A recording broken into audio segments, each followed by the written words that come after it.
Okay. Morning, everyone.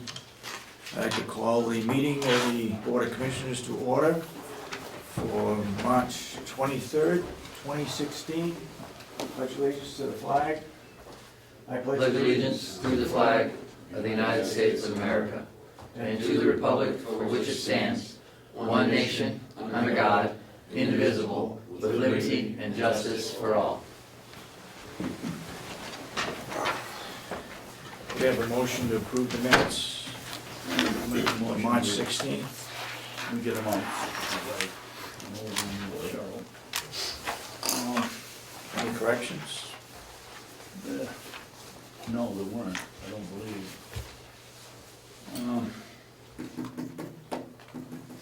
I didn't give you any corrections. No, I'll make a motion to approve the minutes of March 16th as written. Do I hear a second? Second. All those in support of the motion say aye. Aye. Aye. Been so voted. I'll sign this one. Okay.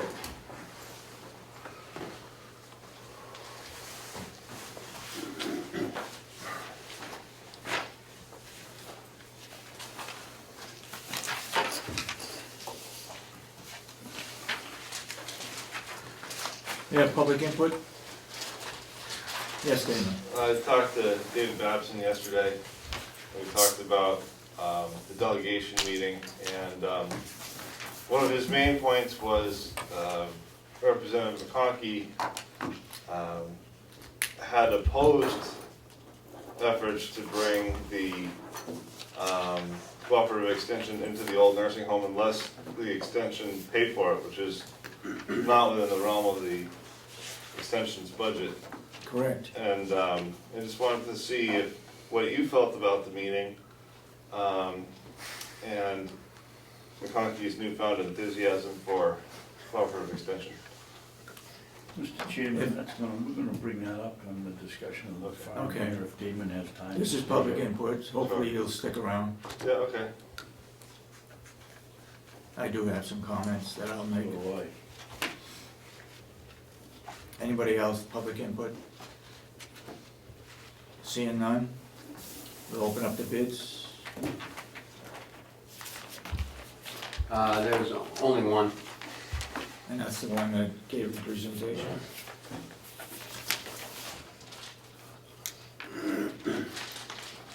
Oh, the jail console program. Yes. So just one bid, huh? Yep. And Jason's in the hall, but he sent it out to, I think 5 or 6 or more. He has it all. Ian, can you see who's up there? No.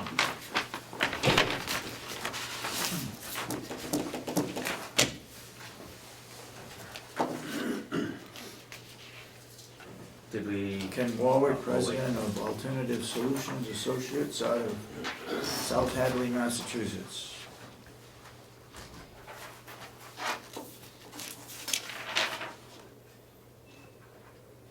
Project understanding, based on the county's RFP, it is understood that Carroll County is seeking professional services of a consultant to advise, to evaluate programs and make recommendations to provide for a best practice model that is specific in the needs of Carroll County and provide for funding strategies to the county. The following are the items identified in the RFP as critical in the scope of work in the project.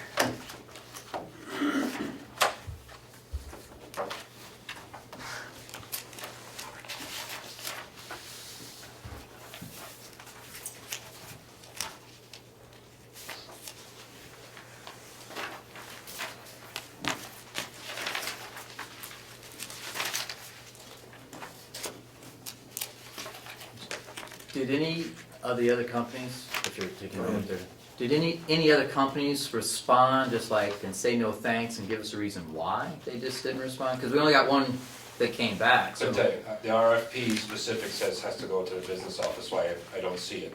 okay, But I can tell you, it went to the Kevin Works Company, it went to MJ Consulting Company, it went to Samantha Macon was a company, went to also Cheryl. could you also just tell us where they're out of, when you say where they're at? that has to go back and look. They're all over the place. They're not, there's none close by, but these There are, isn't, okay. these are the companies that happen to do the same, similar thing, but not But you nearby. couldn't find anybody else that was in the region? No, this is the closest one, to the one you guys is the closest one in the region, but these are the same companies that do the same thing. So, I look at all of them as well, So- and on the website as well. Okay. I was just wondering if maybe we overlooked somebody else who might have been close. Is there a possibility Is there a that, cost or anything, or? $29,985 and 9,968 68 cents. cents. That was for the stamp to mail that. $29,985.68. Very close to 30,000. Yeah. It's Ain't got much amazing. closer Funny to how that worked 30,000 out. than that.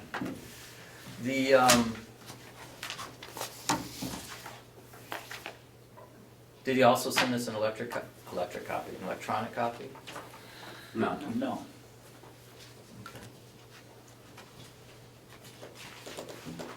I have mixed feelings about it, actually. Jason, review it for me, if you would. What are you expecting to accomplish with this company? The outside consultant, expecting. Or any company, as far as it goes? Outside consultant, that's been using name. One, that they'll write grants for us to be able to do programs. Two, that what they'll do is they'll come in and assess the jail, what we have for current programs and what future we can go to. They bring in all the people in the community that do different programs already, and they bring them to the table to find out how we can tie in together. I use it for the other jails I've done in New Hampshire. When they brought the outside consultant in, they brought them in, and each county looks a little different. Some are doing inside-house therapeutic communities, which are 5 days a week, intense training, when you leave, also being closely monitored for measured success. They help you create all those standards so you can have the measured success. They help you find out if it's case management you need. They help you figure out if you can't do it with more staffing, what can you do with the staffing you have. Writing the grants, not just for the jail, but if there's somebody in the community who needs a little bit more money to, say, do the case management piece, they'll incorporate that into the grants. Sullivan County, when they did this, the grant writer was able to get them basically funded for the next 5 years under all the different type of grants that are out there. Second chance grant, there's a lot of them out there, and they actually specifically write these grants, follow them along for you, and help you get all of this going. It's a big undertaking. It usually involves people in delegation, the commissioners, department heads, chiefs of police, everybody that's in all these people, community, tri-county cap, and all those programs that are there coming to the table, and then whittling it down from there, what will work for us.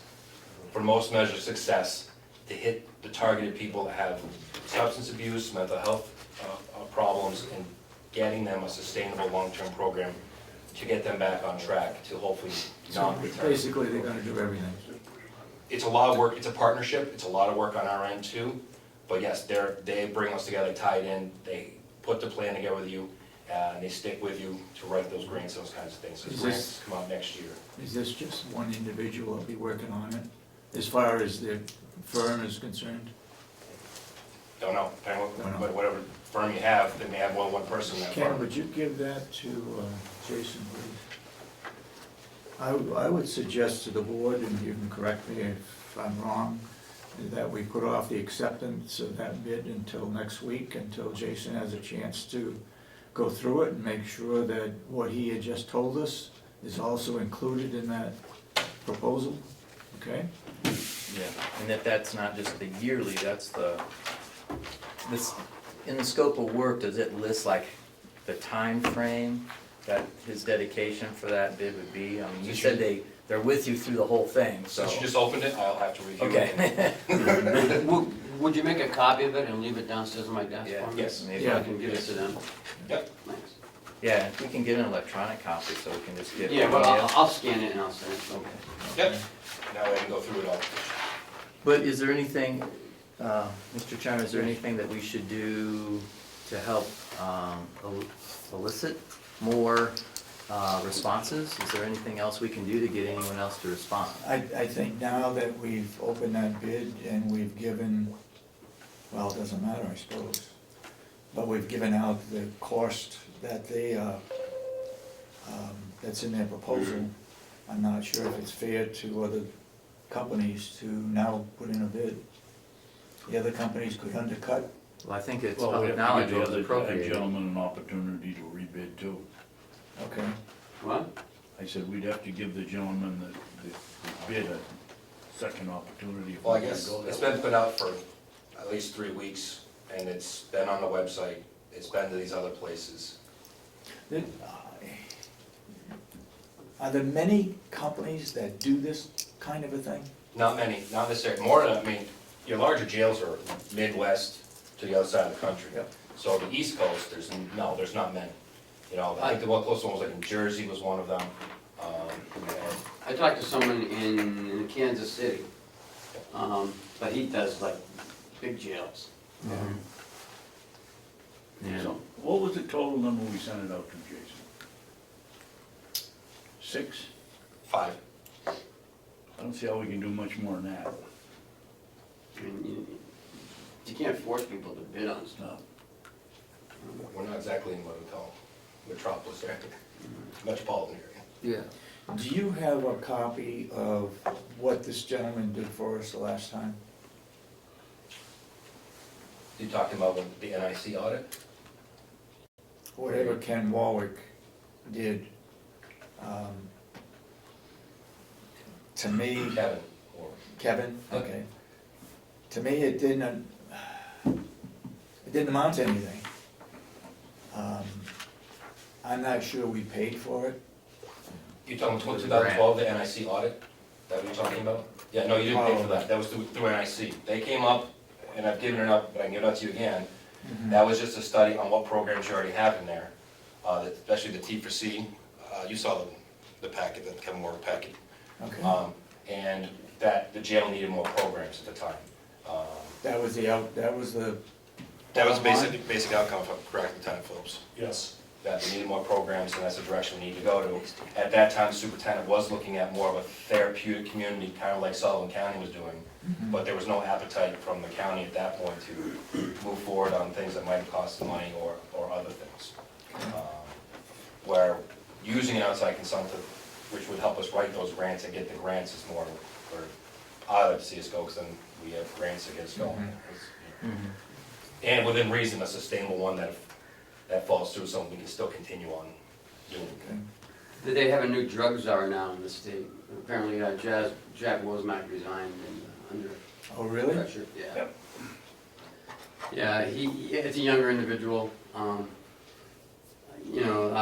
governor just appointed him, I think Monday or late last week. Too bad, Jack was outspoken, but what he said was probably true. I know Jack, he was a commissioner Yeah. before. Yeah, Not I a know Jack. commissioner, but a I worked with Jack for quite a while, and county administrator. he apparently there was a lot of throwback from other agencies saying he wasn't doing enough. I don't know. Yeah, okay, that's changed the subject, I guess, a little bit. All right, if you would review that and come back next week and tell us exactly what they plan on doing as to what you just told us, Yes. okay? I will. You got anything else to report from the jail? Mr. Babson, want to go what you asked me for? No, we'll go over that when we get to the discussion of the farm. I have your, thank you very much for giving me the. Well, I have some more packets on there, just so you have them. You got one? Sure. I gave you You one. gave me one, and I'm all set.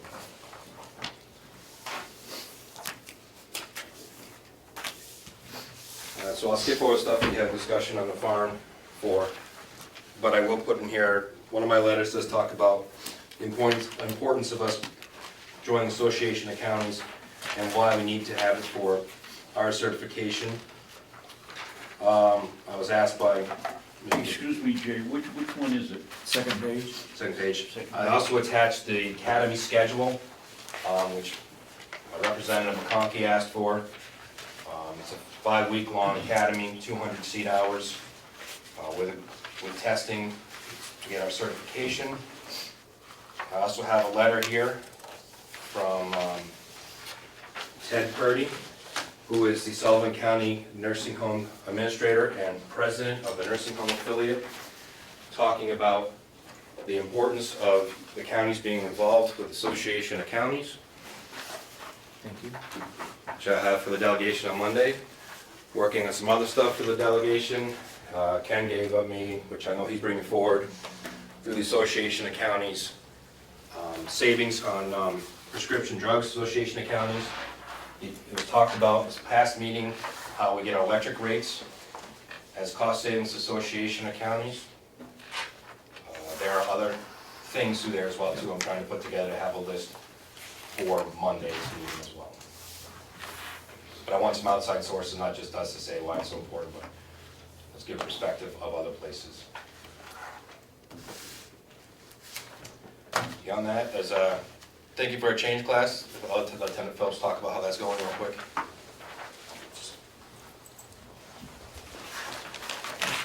Couldn't agree with them more, from Sullivan County. Hello, Commissioners. Good morning. Good morning. We're now running 2 Thinking for a Change groups. We have a male group and a female group. The male group's going to be completing on April 2nd. And the female group just exploded and filled up about 10 participants in that group. So we have 20 people going through the program right now. And at the rate things are accelerating, I think I'm going to try and reconfigure the schedule to move the whole program into an 8-week block where previously it's been done over 12 weeks. So it's a little more demand out of me, but the results are worth it. You can do How it. many female inmates do we have? I think we're upwards of 12 right now. How many did you say is in the class? 10. Okay. So 10 of the 20. 12. I mean, I'm doing the math. Yeah. So 10 of the 12 inmates that are Yeah. participating? Yes. Go ahead. And that sounds like a good ratio, no matter what you're talking about, for sure. That's good. Commissioner Babson, go ahead. Ian, a long time ago, you set up a spreadsheet keeping track of how many of these characters came back. Yes. I haven't gotten any reports since the first one. Is there a chance you can bring it up to date? You know, you go over to sit over there in the maintenance barn at noontime and you talk to these kids that are in there. They'll tell you the program that does them the most good is the Thinking for a Change. The last time I calculated the numbers was around the end of 2015, and I was at 18% recidivism.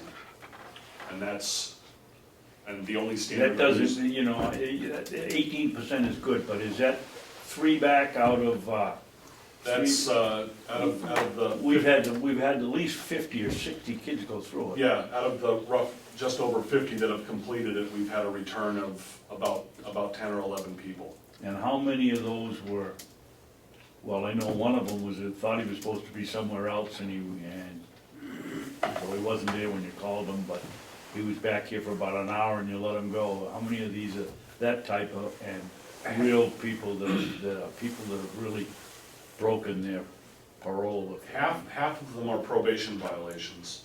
Yeah. So it's not even a new offense, it's a violation of their current terms. So it's better. Do you think they understood what the terms were?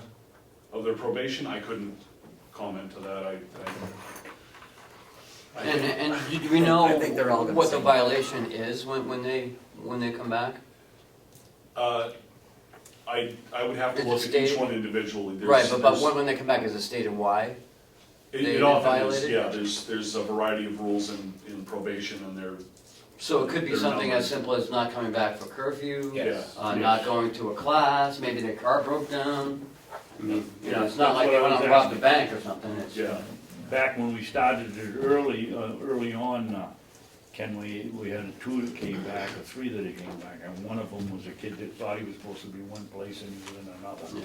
Yeah. Yeah, failure to maintain a good address has been a reason that I've seen And wasn't there one that had a tail light out or something? No, that's the one that, oh, That's different? Okay. no, that was a different. Won't go into member that of one. the citrus group. I guess not. And recently, anger management classes started up again. Yes. Oh, that's good. That's going well, and believe it or not, we actually have a yoga class going on, which has been, actually been received pretty well. Yeah. It's always better to center yourself. Yes.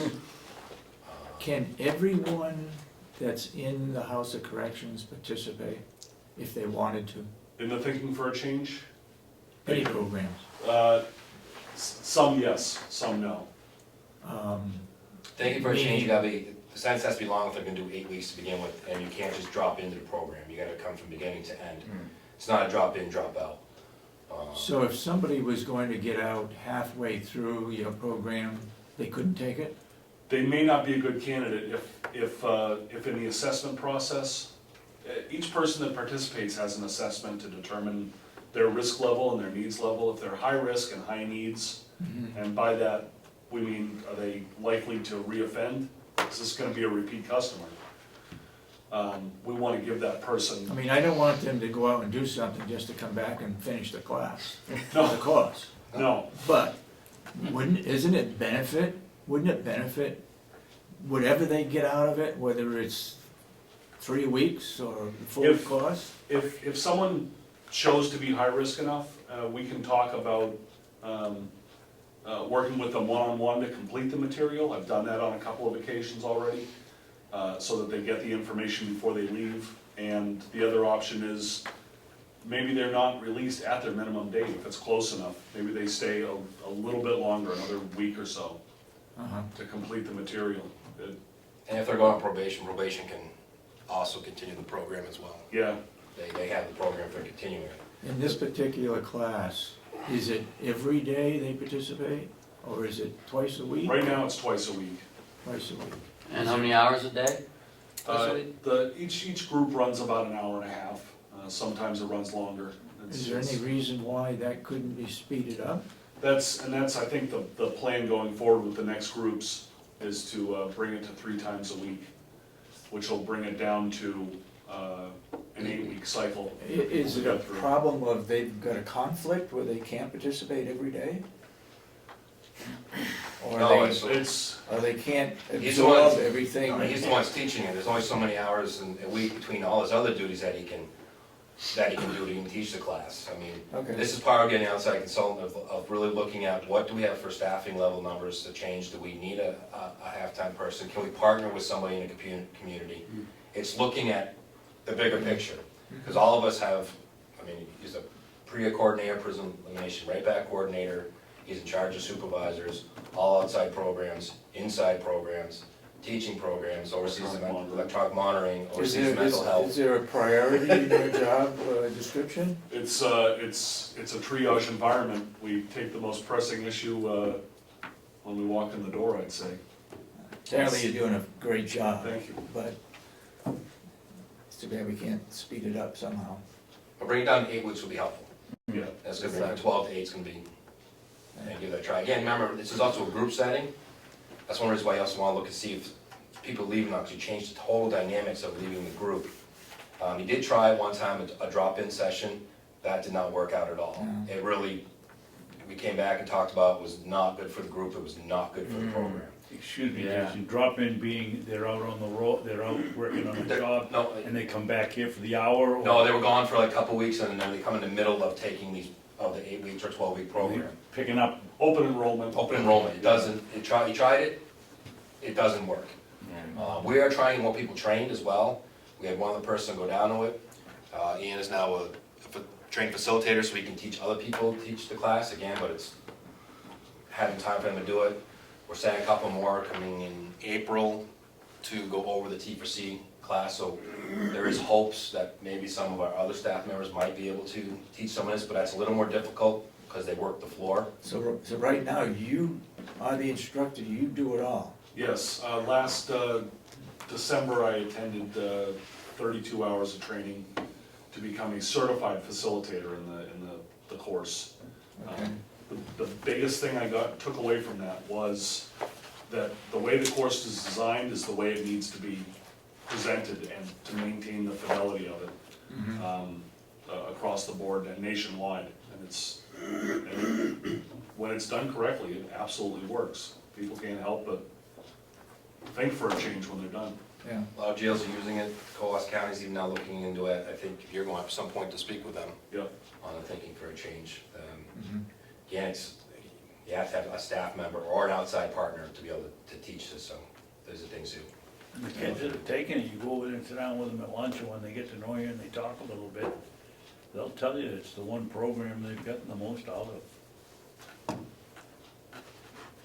Anything that's a cognitive-based program, which that one is, and that's more things that we'd like to put in, more cognitive-based education, correct me if I'm wrong, that's the direction we want to go with.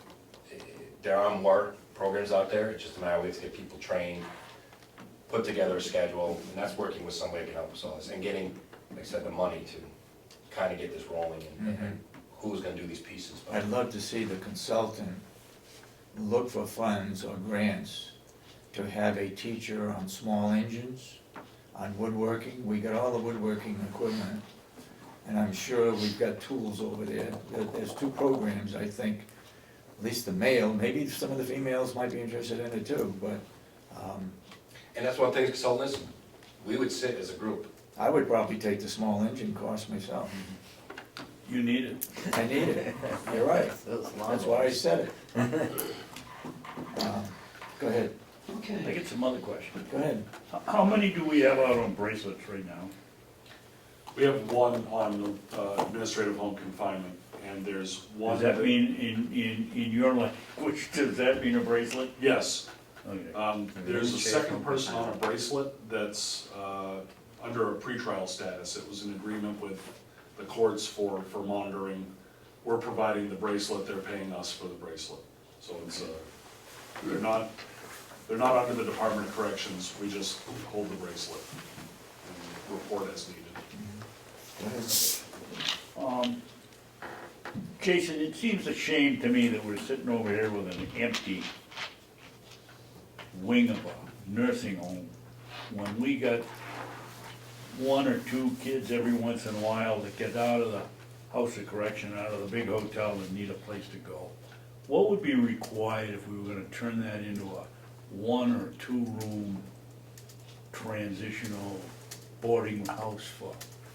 Would you have to have an officer there, and, or would it be come and go, or how would it work? I can't give a definitive answer because I guess it depends on what classification, who you put in there, but Well, classification, they'd be minimum. released. They'd be released, but. To an extent, yes. But You they can would still need- go to, and they would still go and do programs, they would still, you Still know. need to be monitored somehow. You get to have a person there overnight, because during the day you want them out, finding a job, Yep. looking for something else, you know, not hanging out at the house. And then at 5 o'clock, every officer come in, or later, making sure that they get the programs, making sure no one else comes in, making sure no contraband comes in, making sure, you know, that they come back. Yeah, 'cause somebody needs to report if they don't come back. Yeah. But if they're released, you can't force them to come back. Well, if it's part of the Well, probation. they're right, if they got probation, they probably, you know, have to be in at a certain time, 9 o'clock. Yeah. But that- And some can be on the electronic monitoring too, And we probably would put them on some sort of electronic monitoring. so they or at least have assistance. cameras over there Yeah. too to help. Or But then, cameras. you know, you got a lot of renovation to do.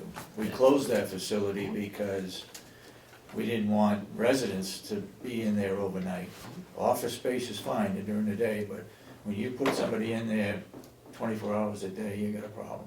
Go ahead. Well, that's the other thing, again, when we said we want to look at a consultant, that's the person coming to the table and talking about all options. I don't know what's out there. Is there grant money to do that, to make a transitional housing? I don't know if there is money out, or is or isn't, so that's something we put on the table to look at, you know. But again, does that make sense? Is that what we need or not need? Even if there isn't, I mean, it's better to release them to transitional housing than it is to keep them in the jail, Oh, I'd agree 100%. you know? I mean, it's a Yes. lot, I think it'd be cheaper, actually. I mean, you have other jails that are looking at renovating their old jails right now to do something similar to that. Yeah. And other facilities that already do that kind of transition piece. Again, we talk about, when we would talk to the Rotary Club and stuff, Lions Club, if they go back to the same spot that they were at, they're not gonna have a good success, they're going back to the same element. So somewhere to put them other than they were is helpful, and some people just have no place to go at all. I mean, the town has set people up at the hotels before if they have a little bit of money to get them out where they were and stay at the hotel until they can find a place. And he's actually physically gone and driven them there and worked with them on that. It's not great, but it's still better than what they were in. So we try to do the best we can, but if there was something like that on campus, a little bit of control, and that's where the piece comes in, where you look at in-house therapeutic community type deal, transition up to something where they can stay, where you can closely monitor them, so they can have success, because they do mess up, and they do. You bring them back in immediately into the jail for a quick the quick sanctions, you figure out what to do with them. They're missing a class, they're missing that, okay, now we're gonna put you back out and give you a chance again. But we still having control with them to get them on the path. You're gonna fall, we pick you up, put you back on. Fall, pick you up, put you back on. And hopefully, they'll stay on the horse at some point. Great. Well, that was all, I mean, just, I'm not looking at 15 or 18 rooms in there, I mean, I'm just thinking about, Ian knows the one particular kid had no place to go. And that's when they get Gonna be, that's in gonna the be trouble. right back you know? here. You know, and people keep thinking about all these programs, but if you can keep one person out of jail, that's $80 or $90 a day we're saving. That's the ultimate goal of doing programs, is to eventually, them not to come back. Yep. And if there's some carpenters there that you're releasing, maybe a lot of our costs over there to renovate that old nursing home, to make it into a living, the labor cost is the big item. Oh yeah, we've talented inmates, we use their labor now, when we can, especially at the minimum. We've done landscaping with them, back staircase, painting, anything we can, that they can use their talents on, we try to work with them. You know, the problem with that is, you know, if you're under a time constraint, if you want it done in like, 3 months, I mean. No, but it's been sitting over there for. Yeah, you're absolutely right. Well, it could cost us $30,000 a year to have it sit there. Really. Jason, why are you so concerned with what these people do? If we send them up to North Conway and they're out on a bracelet, we're not checking with them. Ian isn't checking with them every minute to find out where they are or what they're doing. That's what the whole bracelet is, you can see exactly where they are. And if they're out over here and they've got a room where they had to come into, and, I don't know, a spot to punch in when they come in, or however it works, why do you have to have such a, what appears to me to be a higher level of security for them than you would be for someone that was gonna go to their own home? The idea is to provide someplace for them to live that they don't have by going home. But if we're still saying that we have control over them, then we wanna know where they're at, because there are places, you can set up zones of where you don't wanna be, which would be. Or where they can't be. Where they can't be, like the elements that they were in before. There are areas you don't want them in, which will alarm to us. Or if they're not back, or they don't check back in where they're at, we know where they're at, for the bracelet, and we will go out and try to find where they're at, and be able to call the PD and see where they're at. So if it's a program that we're doing and we have some control over, we do wanna know where they're at and where they are going. It's about working with them, and education. Okay, you went to the zone, what was going on? Well, you need to tell us ahead of time. They still need to learn, just like, I'd say, just like children, you need to call and let us know you need to go into that area for whatever reason it was. It may have been legit, but the responsibility was, you need to let us know, and we can set up those parameters and a time frame. Go ahead, go in there, we can see how long you're there for. All right, you're back out, you did exactly what you're gonna do, good job, thank you very much. And then there, they earn a little more trust, a little more trusting, their zone opens up a little more, maybe their time opens up a little more. We try to work with them and get as least restrictive as we move along. But we're talking about the difference of sentenced inmates versus those that are released. We're looking at both of those You are different categories. You are talking two different things. Released, we'd have to talk about, But then you start mixing the two together. yes. Because we'd have to look at all angles. It's not something you just settle on, then you have to take a look at all of it. What would it look? Do you need a separate side just for sentence? Do you need a separate side for truly released, we're calling that transition house, and then they come back in on their own, it's a self-report back in, and we check on it. So you're looking at two different things, it could be two different programs and two different ways to do this, depending on what you need. Okay. Are you finished with your? Yeah. You are? Thank you, yeah, thank you. You had some? I was just Yes, gonna sir. comment that I think the differential is, I think the That's commissioner, that word again, the differential. the difference You is. got that in your dictionary, haven't I you? do. Yeah, I heard him last night, he was talking means and medians and. But Go ahead. I think what Commissioner Babson is saying is that, that transition, if the release, as opposed to transitional housing, I think he's talking to more like, some people serve their time, they're out. They may be on probation, there may be certain terms of their probation, but us as a jail, we don't monitor that. They're now probation's issues, and that transition from those released folks, what if they don't have a place to go? Are we just throwing them out in the hayfield and they're making a bed out there? I mean, are we They're making thumbing their way out. sure, they're thumbing their way down 28, and are we making sure that they have a place to go versus maybe, that, I think that's a big, his concern is, that we're not just, I'm certain that one of the big pieces of having this consultant is the assessment of community resources and how we can better access them and connect people to them in a case management sense. So we've started case management, and we can see that there's some continuity and follow through when they are released, that they have those things in place. One of the biggest pieces is case management, and the case management going outside the facility, which we don't have right now because we don't have the body to be able to do that. And that's where you're looking at with consultant. Do you repurpose somebody inside? Are you able to? Are not able to? Do you partner with like a Northern Human Services who gets a piece of maybe the grant and says, okay, you're the case management person, they go to you, they follow you to find you a home, they follow you to do this and do all the follow-up. But case management is very large, and most of your facilities would have these outside programs and community corrections programs. Case management is going to be, that word will be used a lot in moving forward. Is anybody in your facility checking on availability of jobs? You do. So you're watching the paper all the time and looking at all the advertisements. A lot of jobs in the paper, and I don't know whether the people who are being released get to see those or go for an interview, or are we having a problem with society not accepting somebody who's been in jail? We're not having a problem getting jobs. Right now, there's, with the current employment rates, employment for people being released has not been an issue. It's changed from years ago Yeah. to now that, like New Hampshire Business News called 6 months ago about the labor force, because they're getting called, other jails are getting called, they're looking for people that can do labor, so we're not having a hard time finding, if they wanna work, we are not having a hard time finding jobs.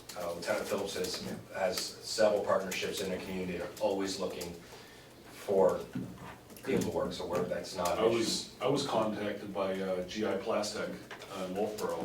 They were looking for people to work, and I didn't have anyone. There was, Who's that, GI Plastic? yeah, there was no one that had work release in their sentence at the time. If I had people that were in the transition period, back in the community, that'd be a whole pool that I could, refer down to Yeah. them. Why don't you? Is that a case of the judge? Why don't you, when somebody gets out of jail, you guys know that they've left, and they may or may not be working, but And They're they're gonna absolutely follow up getting, back and forth. they're getting referrals, if they need a referral for employment when they leave. I was saying, this was a matter, GI Plastic was looking for people that were currently incarcerated, that could come down and work and then return to the jail. We should have in their sentence, but when people do leave, that Phillips does give them a whole bunch of resources and jobs that are out there, so we try to make those connections. If they're in there for a little bit, some only for a day or so and gone, we don't get, An example is I have someone that worked at Home Depot, they're wrapping up their sentence. I've had them in contact with their employer, they're all set to start at Home Depot again when they leave. So that person's, They're going back in the same environment though, aren't they? I don't think their job was their problem. That was a good thing in their life. It was, after hours. Yeah, it was substance abuse and Yeah. at home, and that dynamic has changed, yeah. so. Great. Thank you very much. Done a good job, keep it up. Thanks, sir. Is he hanging around? I don't know. No, Oh, For the farm? He gave me the emails that I Okay. wanted, so we're all set. we're gonna change the agenda. We're gonna talk with Howie, Howie, we're gonna have yeah. the selectmen's meeting, and then we're gonna do something different. okay. Thank you, guys. Thanks, John. Have a We'll great call day. you if we need you, okay? Yeah, I'm around, just text me when you come back. No. Yeah, Howie. Enough of my time.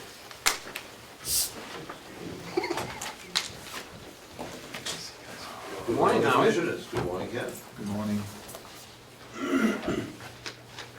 Well, there were two requests about contracts, and there's also a request to review the metrics for the year end, statistics for the year end. So I would defer to you for where you'd like to begin.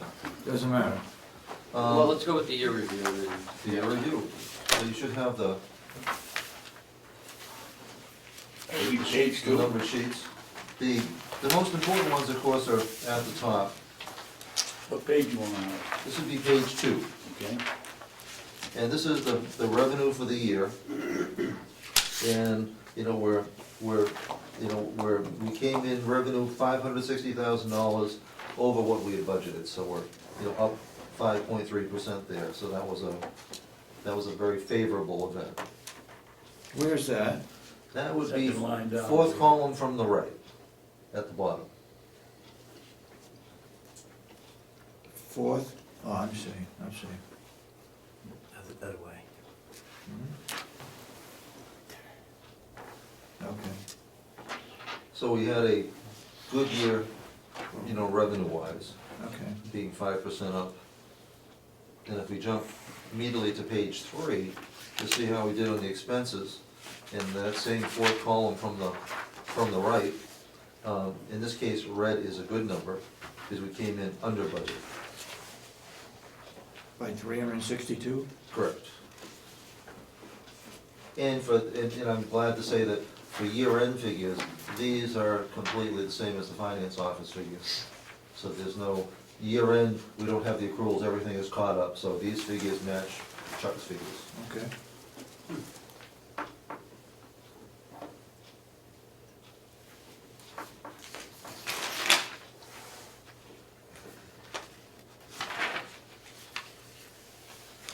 So bond and principal. This includes the bond? It does. Yeah. And that's actually that's the bottom line of the gridded chart.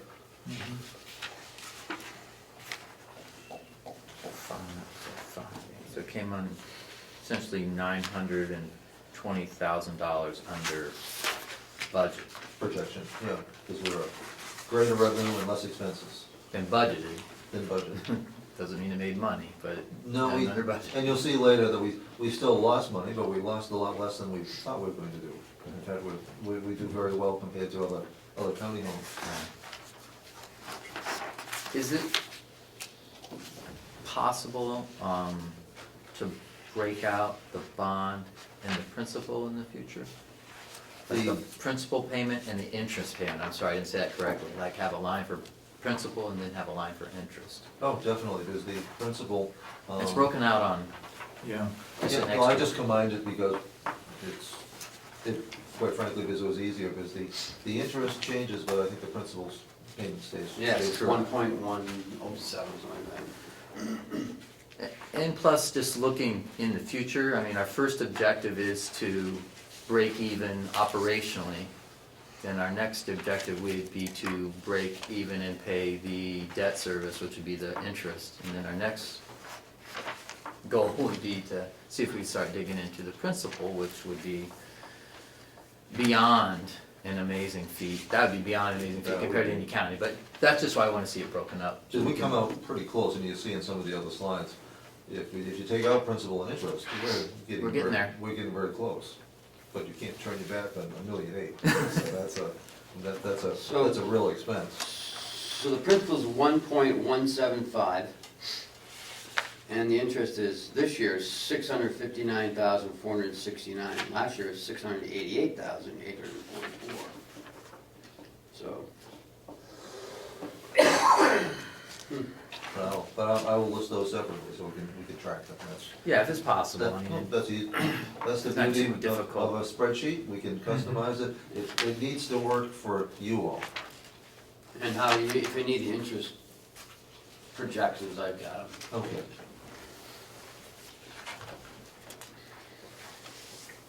Is what I'll be able to start doing when I get to the January numbers, is being able to show you the previous year. So not only do you see where it is year to date, but you see where we were for the same period in the previous year. And you look at slide 4, revenue compared to budget. And what happened in February and September? Why did it go down below the budget? Revenue, that's gonna be largely driven by census. So when the census is down, the revenue, I mean, our Okay. source of revenue is Okay. our census. Yeah, well, that month I think we had like, We have debts. like 9 or something, we were nine short. We got down to a census of 98 at one point, it was 5 down, and and we've taken a lot of steps since then to guarantee that our census stays up. And Howie, what's the average time for a new Admittance? resident, new admittance? Well, Down from 3 or 4 days to what? Well, we like to measure it in hours now, because the predominant number of our new admissions have been skilled admissions. So when we get the referral from the hospital, we're looking at making the same day decision. Now, they might not be until the next day, but our downtime, our open bed time is down significantly. So in order to capture those skilled admissions, we have to make quick decisions. Sometimes within just a matter of a couple hours, it'll go to Jen Chiavachi, our admission coordinator, who will coordinate the paperwork. Finances get reviewed by Paula, and then Lori and Megan are making the clinical decisions for whether or not somebody's appropriate. And then we've had no problem with our medical director in terms of being able to sign off once that whole process is decided.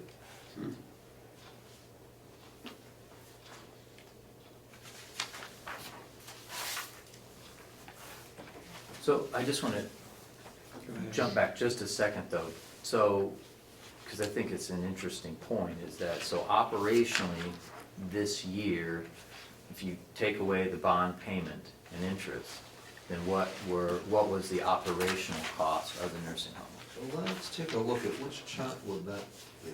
I'm not sure. And I that's- mean, I know that, I kind of know the number, but I think it's an interesting figure for the public to know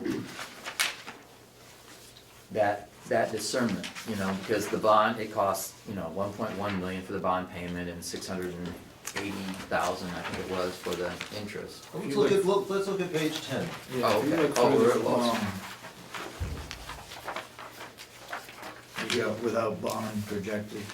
What is the title, Howie, just as a suggestion the next time, if you could staple it in the Yes, the page, the upper left-hand column, staple on the right, or Can't see the can't page. see I have no idea what page you're on, what's the heading say? It is December 31st, 2015 Mountain View Community Financial Report, January to December. Oh, okay. Okay. Got it. And what it shows, if you look at the middle column there, the 12-month actual, the revenues, 11.1, the expenses, 13, showing an operating deficit of $2,573,000. But if we take out the $1,500,000 in interest in principal, that brings the operating loss, the adjusted net, down to just over $1 million. Is this the one you're on, Howie? No, it wouldn't look, This was the one he's on. Oh, How far in is it? page 10. It's literally the I 10th know one. that, but It doesn't help them. Howie, if you look back at the previous page, you've got an end-of-year projection of 2,408,300, and here you've got 12-month actual is 2,573,000. So where's the $100,000 difference? Follow me? Let's see. You see end-of-year projection, deficit of 2,400,000 on the previous page? On page 9? I guess so, yeah. and you're projecting 2,408,000 2,573,000 on the other page. And on the next page, you're 2,573. What I do on the projected is I'm taking the year-to-date, dividing it by the number of months, and then multiplying it times 12, so that, especially towards the beginning of the year, you know where we're trending. But shouldn't that? But it all catches up, it won't, if the end of the year, like this year, was more favorable than the beginning of the year, it'll erase the projected deficit. But shouldn't those be, you're saying that they should not be the same? No, because that part will vary. In this case, depending on what the actual performance of December was.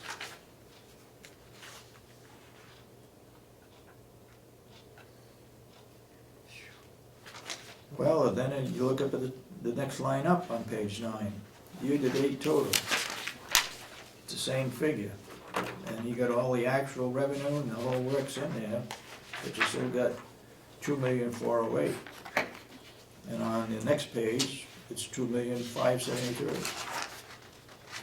So you're off by $100,000. On the projected. So at the year end, you really wanna go with the actual, because that's not the best guess estimate based on past, but, But on that page 9, you got actual revenue, right? yep, that is actual.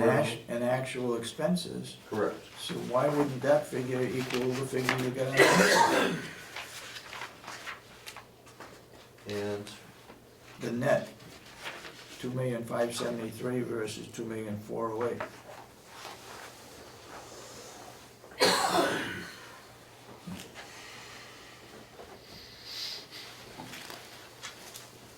well, I don't have a quick answer for you for that, Okay. but I'll find out. So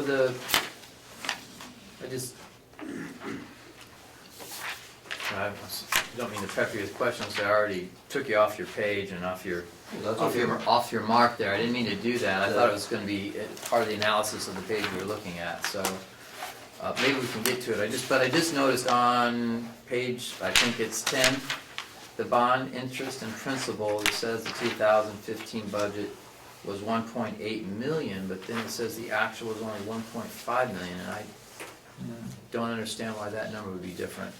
That puzzles me, Let's check. because that 1.7. should be the same. I mean, the actual, as far as I know, the bank didn't give us a break on the interest this year. Or we didn't miscalculate it, but maybe not by that much. So maybe that's just supposed to be 8? No, that should be the 1.8. In which case it makes that adjusted net actually go down. Makes it It's about more favorable. 700,000, that's the number I thought we were gonna get to. Yeah, but that's a $300,000 difference. Yeah. Right, okay. So, all right, so then it is, yeah, see, that number should be the 1.86, but for some reason you plugged the wrong number, but it brings down that adjusted net to be about $710,000 Correct.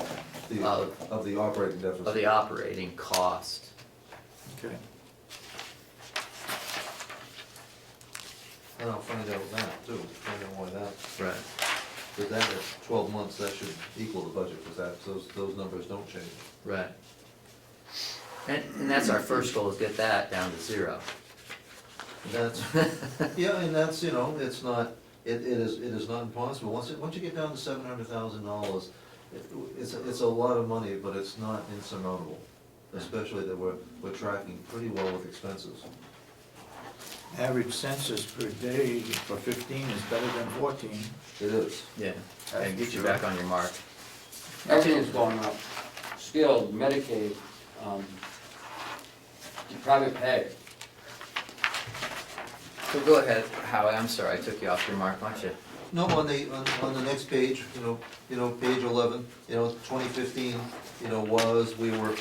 we were up from, you'll see in the very top, the second column in from the top right, we were up almost 500 days, 498 days overall.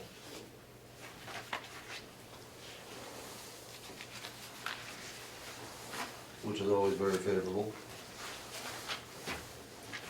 I'm getting way ahead of you, but if you look at private pay census, we had roughly 32 in September, and then we dropped down. Is that because they left?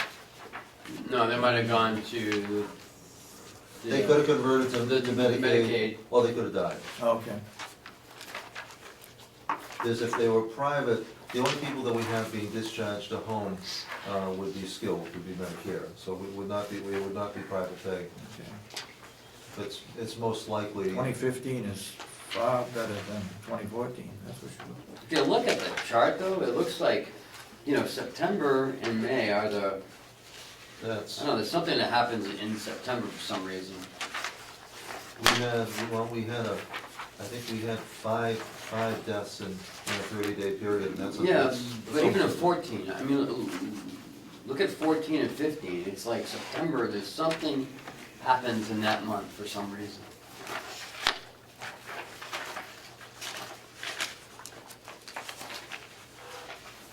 It all seems to drop around that time for some reason.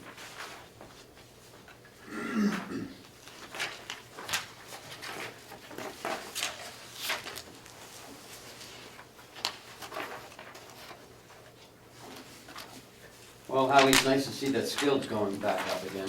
It is, we've made a very concerted effort, I mean, the effort being led by Jen Chiavanti. Yep, and it seems to be working. It really does, Yeah. it's an entirely different way, and it has been with the commissioner's support that we can embrace that, and we haven't seen any kind of problem in the community because of the shift in admissions. It's worked out very well. And now I think we add that one more piece that, that marketing piece that we want to do, and I think that's gonna, help it go up even further. The more we do, the easier it's going to be Yeah. to do, because the word gets out, not just with the people in the community, but with the discharge planners. Now that we're responsive to them, they're much easier to work with. Yeah. Because before we'd call and we wouldn't Be get. 2 days, Wouldn't get back. then we forget to. We have to solve their problem, and to do that, we have to work quickly, and we've been doing that, so Yeah. they're pleased.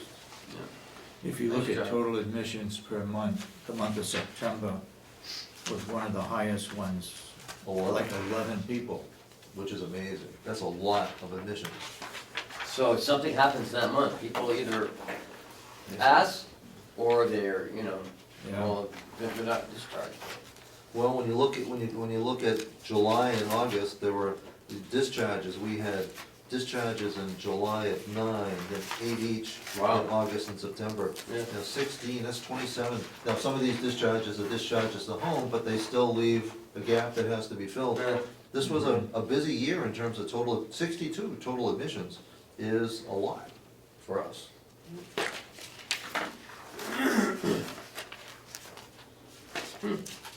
We average four deaths a month, just about. We do. Wow. Except December, it was 0. That was, which was wonderful around the holidays. That's It was- when we use the mean and the. Median? mean and Yeah. and the. Median and the median and the mean.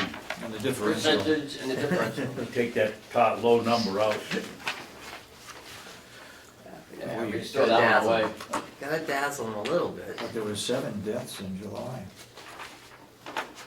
Yes. Does that mean now that, the 9 discharges, that you actually had 16 open beds at some point through the month? Well, nine discharges would be nine open beds. Right. And 7 deaths, I'm assuming they don't leave them in the bed. Well, no, the discharge includes deaths. That 9 discharges includes 7 deaths and 2 discharges to Oh, home. it does include that? Yeah, that's, Okay. so that was the total. 7 died and 2 went home. Even our rug days in September are lower. Hmm. Interesting.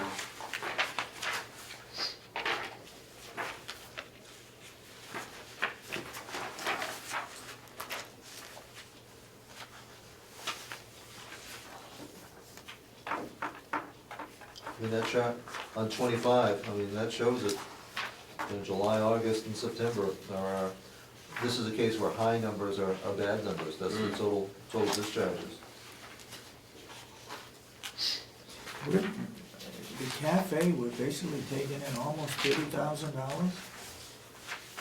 The cafe, it's almost, $29,286? almost $70,000 a year, It's 73. 73, so I mean, that's, Okay, I see, yeah, total sales. in fact, the delegation increased the revenue projections for that. Well, In the subcommittee. subcommittee. In Subcommittee did, that's, In subcommittee. the subcommittee. But also, I mean, just to look at that trend is interesting, Yeah. you know, is if you look at the beginning of the year, it went up. You know, there was just like this increase and then it peaked around, you know, an average of $7,000 a month. July, yeah. So that's just kind of an interesting trend that, you know. But if you look at the that- transactions per day, it has decreased.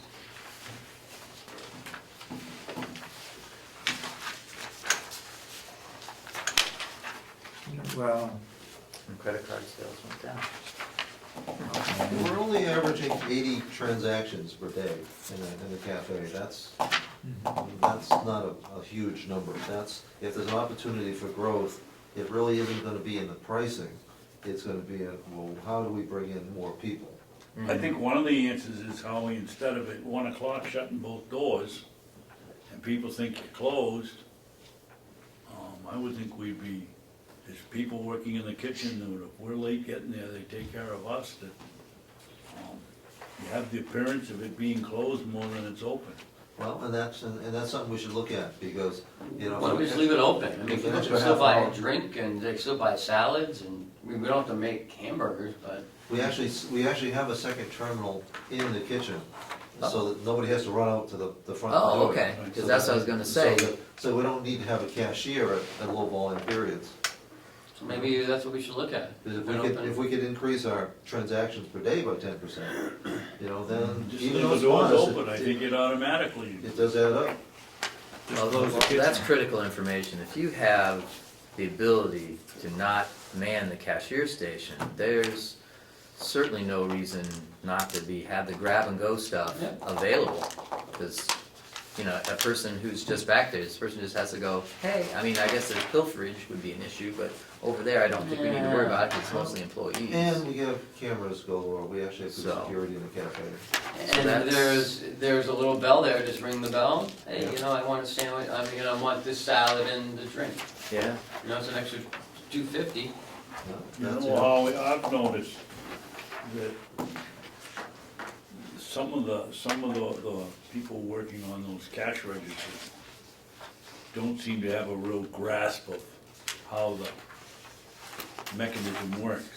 When you're out front doing it, it's okay, but when they're taking them in to the left of the sandwich shop, they tend to be a little, See, maybe they're the their sandwich primary makers. job is making the sandwich, Yeah. and their I think- occasional job is usually. And plus it's an iPad, so you have to find the item, you have to search for it. It's not like a regular cash register, so it's a little more difficult. I've seen it where, I see. where the screen pops up and you can't even see where it is. If you're not familiar with it, it may take you a little longer. gotcha. But practice will make perfect in that. Sure, absolutely. is July the Boost up month to that 85,000. that we normally have new hires, Close the nursing Is home, and July open a the- restaurant. the time period, or doesn't it? Bed and breakfast. No, I don't think, Yeah. it's not seasonal, we don't have seasonal workers. You know, sometimes during July, we're actively recruiting per diem so that we can cover staff who wanna take vacations. But it's not particularly, we don't have seasonality. If you look at unscheduled absences you make, Well, that's, you know, but if you look at summer, it's lower than at the end of the year and the beginning of the year. January and December are our two most difficult months for absences. Well, I mean, that's flu season. I mean, It's flu season, it's the holidays, it's storms. But look at July, it's your best month. yeah. But That it's does still, seem to be counterintuitive. you know, it still is a, you know, it doesn't seem like much when we're looking at an average per day of 3.3. Virtually most all our staff, not all our staff, but 80% of our staff have to be replaced when they're out. So when that LNA is out, when that diet aid is out, 3.3 people per day, we're scrambling a lot.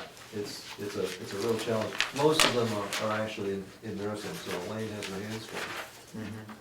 It was mentioned during the course of the delegation meetings, in response to some of the restorative care cuts, was that the restorative people would basically fill in for an unreplaced LNA unscheduled absence.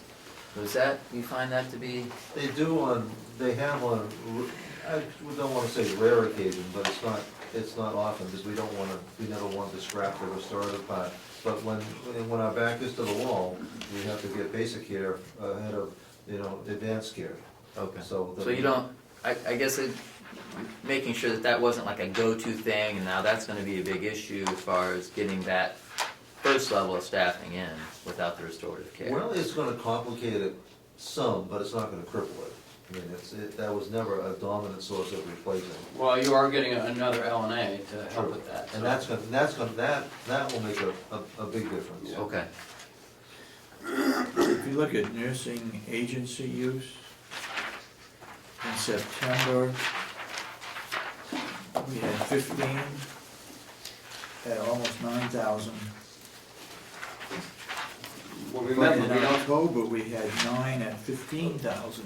Was that because RNs that we took in? all depends rather on the than- skill set of the person and the hour that they're and the shift that they're filling in. Yeah, LNAs are half the rate of RNs, so. So 9 represents people, not hours or Correct, days. it's shifts. In fact, it's always virtually 8-hour shifts.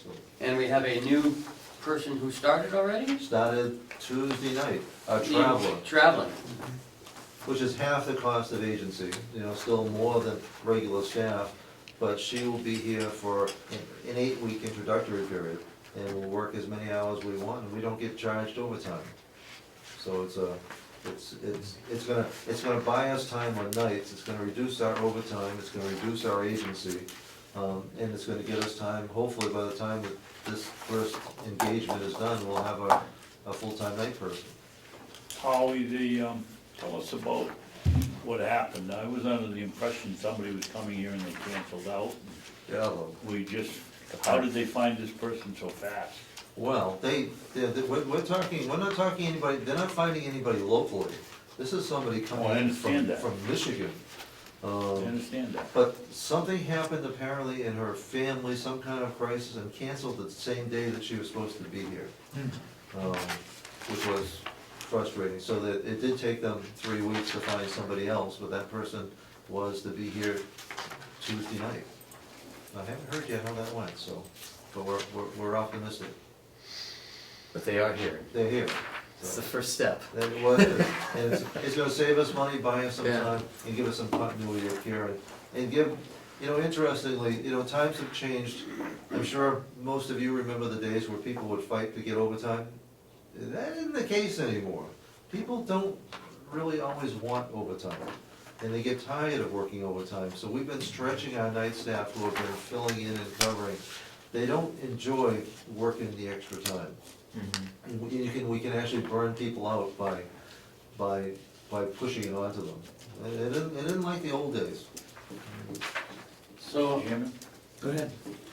I don't know how you two fellas feel, but I think maybe if we get these new traveling, medical people in here, it would be nice if Laurie brought them in here and introduced them, and they're not from around here, though. When we hire somebody locally, they probably know somebody in the nursing home. These people come over here and don't know anything about, more likely, anything about Ossipee, let alone anybody around here. If and I they think need it'd a be place for thank God, we breakfast. don't wanna scare them. Well, it might- But if they do want a cheap breakfast, Right. we know where to send them. Well, But We we found that out are, last night. but Ken speaks about breakfast, given that we're talking about a night nurse. Yeah. It could be the community breakfast might be the time to introduce her to you. Yep.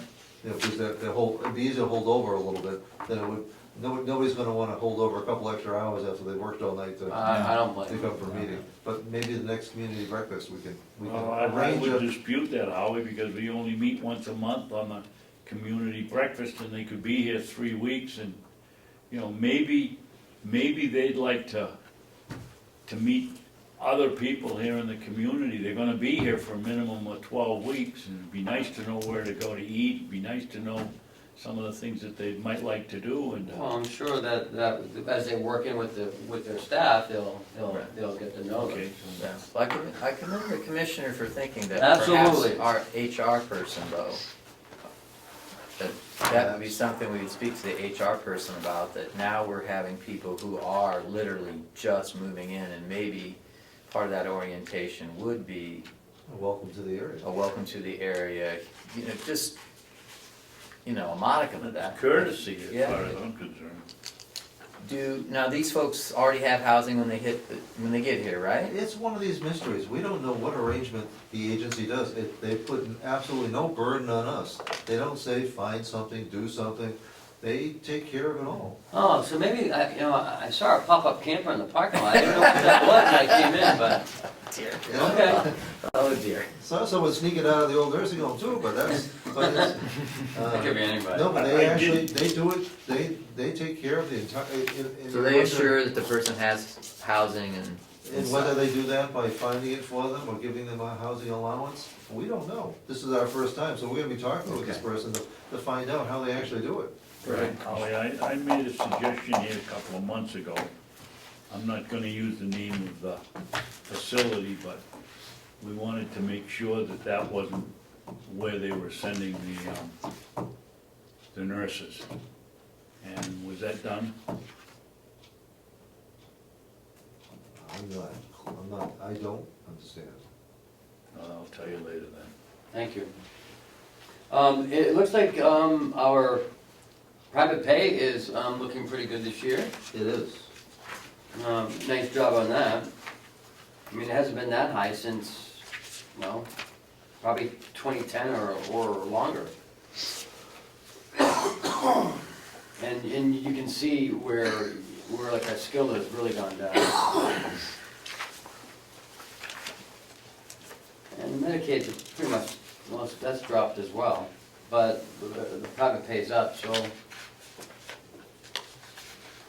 Overall, all in all, though, it kind of averages itself out at the end. You're looking at page 52? Yeah.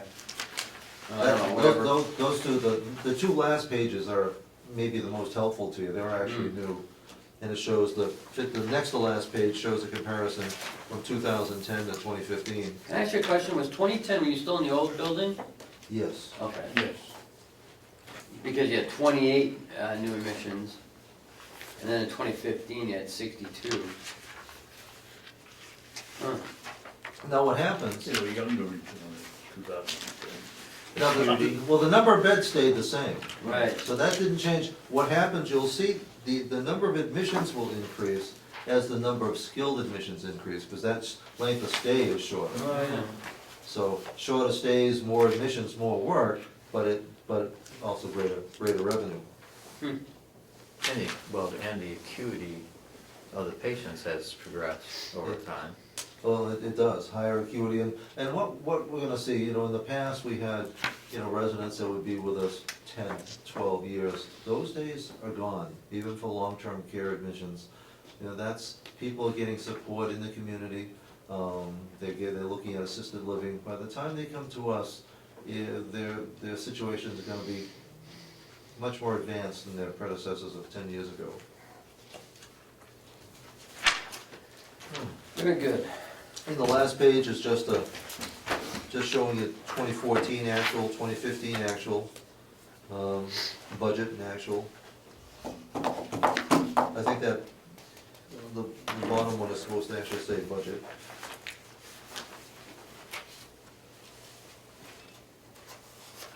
But it means that for 2015, actual, that we're, compared to 2014, we were up 773,000, 7.5%. Our expenses, were actually less than last year.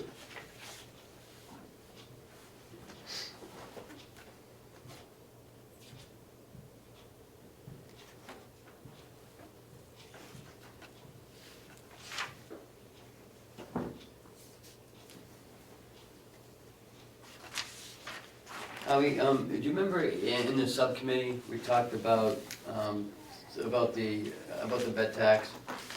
It was at 1.2, there was talk about 50,000, does that ring a bell? Anybody? Did we raise it 50,000, the expense? See, Or the Was that, revenue? I think it was that pro share. Pro share No, was pro share was- 100. Pro share was 100, and then the bed tax was Pro share was more like See, the bed tax shows up as both expense expense, and revenue. And revenue. 250, right? um, Did we go 250 with pro share? No, the total amount was 160,000. It was 100 in the pro share, 50 in the bed tax, and 10,000 in the cafe, if my memory serves me correctly. that sounds right. I'm less clear about the unquip, the bed tax, Yeah, but the- Yeah, because I wrote, I wrote The amount was 50,000. 50. I can look in my, Because I wrote 50,000 in MQuip, I didn't know if that's what we did. it yeah. sounds like what Commissioner Ahlgren's remembering too. But the question is, does that mean necessarily we need to worry about the expense side of that? Or Well, is that? it's a good problem if it does, because the expense side is gonna be 6.5% of collected revenues. So if the expense side goes up, it's because we're still 93.5% ahead. And I don't think Paul was concerned about it. I think No. that's what it was. I think it's gonna be fairly Okay. constant. But you know what I'm That saying, like that number, if that number goes up in revenue, the bed tax number, it should go up as well. It has to- it has to The be ratio proportional. still, is that proportion still okay? It's almost 2 to 1, so whatever we spend, whatever we give the state gets matched by the feds, the state Okay. takes out a piece and returns it to us very favorably. Right, so it's not throwing it too far out of whack no matter what. No. And do you remember what the Medicaid was? We didn't change the Medicaid. You sure? Well, We didn't change except to the extent that the Medicaid line item has a pro share in it. We pull it out, but I'm not sure. Well, it was, this 15 it was in there, 16 it's not. And it shouldn't be, well, I Right. argue it shouldn't be. But I don't think we I changed the thought Medicaid. they. We didn't change 200. it we didn't make an adjustment from the commissioner's recommendation. Okay. It's been changed, what we changed was from 2015's budget, 2016's budget, because we pulled the pro share out of Medicaid. Well, of all these numbers next to it, I'm thinking, how did I get these? But I guess it might have been. So it was 150,000, you think?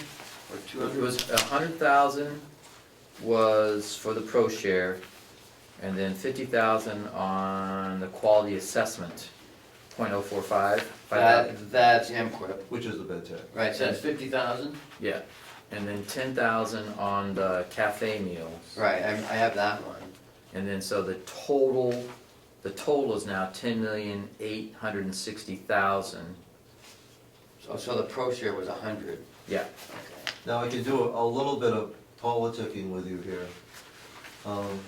The pro share is a major issue that's come up with the representatives that the county nursing home affiliates have been working with through the New Hampshire Association of Counties. And the consultant there, not a lobbyist, but the consultant there is working very hard for us to be sure that that pro share money doesn't go away. The private nursing homes, not all that excited about the county homes getting this additional money, and they'd rather see it rolled into a general rate increase. The consultant is being our advocate in that and doing a great job. In fact, actually trying to prove to the privates that because it's a federal match program, it's good for them as well. Not to the same degree, but not having it would hurt them as well as us. It's a lot of money. I think last year for us it was $1.3 million. It's something that we really need.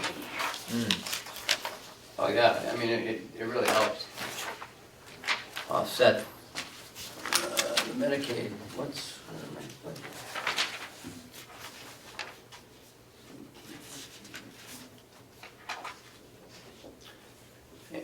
Mr. Chairman, is anything else you have for us?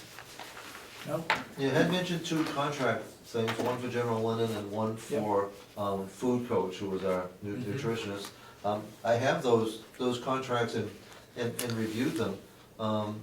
General Lennon, we attempted to go with the bid, but were not successful in getting competitive bids. So with the commissioner's approval, we renegotiated with them 2 years ago and effectively reduced the contract by almost $20,000. And that contract extension at the same price it's a one-year contract, was just renewed by the commissioners, but it's been very favorable. Now, in terms of strategic planning, if the delegation approves the budget as they seem to be, that includes some capital purchases for laundry equipment. Yeah. That's gonna give us the opportunity for taking back, not all of the laundry, but more and more of it. Probably not the flats that could require folding, but certainly more and more of the towels. So our hope is to be able to continue to reduce our overall laundry costs. With the same number of people, Same number of people. 1.5? Well, we're blending our environment, we want to create an environmental services department of housekeeping and maintenance. And, you know, on the one hand, I can argue that the laundry isn't exactly the worst possible place. You know, it's not in the building. But because it is, it also opens up opportunity. And that opportunity is gonna be working with Jason to see if it actually works out much better being in that building, if there is an opportunity to use Female? Inmate labor. Can we say inmate? Yeah. Okay, inmate labor. PC world, I guess, yeah, they Okay. can still call them inmates, you know? They're not, I guess they're not county guests, so. Yeah. But The that, I-M word. but that could actually be an opportunity that could be done, if it's done in another building, it could be done at 2 in the morning, it could be done whenever Jason and his crew would wanna see it be done. That would be strictly female inmates, right? Not That necessarily. would be Jason's call, we don't. Well, we Don't have- be a sexist. We don't, we Yeah. don't. We don't. Speaking of PC. We don't require General Lennon to hire only females. So I'm interested in clean folded towels and less interested in who cleans and folds it. Well, I Yeah, think that's it would women's. create a problem. We have all Both over there. females working in the laundry, right? Is there a male working in the laundry? No. No, Oh, I see where you're going. I wouldn't have a male in there. Female's fine, but I wouldn't. Unless you have a correctional officer in there. Yeah. I mean, That's very good observation. I mean, there has to be supervision. Actually, we when we extended our security system, we have cameras in the laundry, so we do have. And I don't necessarily think it's gonna be an integration necessarily of personnel. No. So they'll be in there and our staff won't be in there. Is that what you thought? That's the way I would prefer it, just because, That would be the notion that I had, that they're doing this on the overnight or the time, you know, that. So we're gonna have inmates in there, running the laundry With a when correctional our officer. staff is not there? that's what I would prefer. Now, depending That would on, be nice. if depending you on the could. staff and how we do it, I mean, certainly open to, to options here, but it being in another building gives us options Right. of it being. They're not- in a Do you do laundry on the weekends? Saturdays sometime. Okay, so Weekends. Mhm. weekends So- are open. But those are good points. I That's mean, definitely can a we good point. integrate them? Yeah, If we do integrate them, what would be the profile of the person? Would it be the safest? Not necessarily who's the most qualified by Mhm. sex, but maybe if they're, as you said, if there's all females in there, it's maybe They might the feel more integration of comfortable, female right? to female may be more feasible, clearly, you know. But it's good inside work, it's not related to weather, I mean, it's something that could be a good thing from the correction side. Right. Well, anything that they can do to help minimize the cost of operating the county, I think is positive. The food coach contract is, essentially, we're just paying by the hour, we're actually very lucky, we don't have a nutritionist a dietitian on staff. So we contract for what averages to be 8 hours a week, which is actually a bargain. It works out well. Lisa Garcia is our present dietitian, and that relationship has worked out very well. What basically does she do? She has to be there every week because of incoming residents? Incoming residents and reassessments of existing residents that are having problems chewing, swallowing, or are showing excess gain or excess loss of weight. Nutritional has to do with everything from the texture to the actual nutritional components, special diet supplements. Works closely with our speech pathology, speech therapist. Okay. And well, we are required to have a dietitian. We actually do very well at keeping it to just 8 hours. It's much more expensive in other places, but she's happy and Rob's been very happy with the local service that we have. And the state's happy. And the state's very happy. She does a great job. Okay, any questions? Seeing none? Anything else? Well, there was just Howard? one other thing, I think did I CC you on the email to Paula about the Some account, metrics the accounts receivable metric? And she didn't pass anything on to me. I met with Not her. yet, okay. Met with her earlier, and we're also working with, we wanna get to the bottom of our cost report issues today too, to find out Thank you. whether we can get an extension, or, in the past, Paula says they've been able to submit partial with a promise of a financial report later, so. Just as long as they understand. And that, so I wanna get a definite on that today too. Now, which leads to another question. I thought we had done away with it, but maybe we haven't. Where care of grounds is included in your budget, Correct. that goes into the cost report. Well, it does. Now, but there's provision, there's no reason why we can't quantify in-kind support. It's not just grounds, quite frankly, it's business office, it's HR. We receive in-kind, the nursing home isn't standalone, even though we tried to quantify it as being an enterprise fund once upon a time. We depend on in-kind services of the county administrator, the business office, and HR specifically, along with grounds. So how that, what I'm not sure of, and we defer to Is that Paul true on. for is- septic and water too? Well, exactly, those are all Well, operational costs. We don't pay for water, so that's kind of a soft cost. And I don't think I would wanna see that on, if we don't pay for it, I don't wanna see it on the cost report. Well, and I don't know that, let's say, on the one hand, you wanna increase your cost to Right. maximize your return. I think we're past the point where the more your expenses doesn't mean the more money you're gonna get. Right. So that, once you get to a certain threshold, and I think we're long since that threshold, it doesn't matter how much we increase our expenses. Because it all comes back to the state, to the neutrality factor, Correct. so. But there is a cost for the nursing home to get water. Yeah, but how, We have a water department, we have treatment facility. There's a benefit to the nursing home to have water. And that benefit we would typically quantify in terms of, well, what's the average cost per gallon if we were to buy it in the open market? So it's not what the county costs to produce it or to get it to us. Okay. So we have a benefit, we still have a benefit for having somebody plow the snow. I don't think, as Ken says, that it's gonna be material to our reimbursement, or really that it's gonna matter much on the cost report. I made a few calls yesterday just to solidify what I'm saying is actually true. If we don't pay for it, if we don't actually pay someone for it, especially the water, I don't wanna see that on there. I don't want anyone to say that, we're padding it or we're committing fraud but. So what we're saying is the nursing home gets water free. Yeah. Yeah, and that's okay, because what Howie said, you could only, I reviewed our 2012 cost report yesterday, and there's certain things you can get full credit for, then there's other things that are reduced. I was talking to Chuck yesterday about it as well. We're gonna come up with some sort of a plan and to do a quarterly review and a quarterly assessment of what we do provide, what the ancillaries provide to the nursing home, and what the value of that is.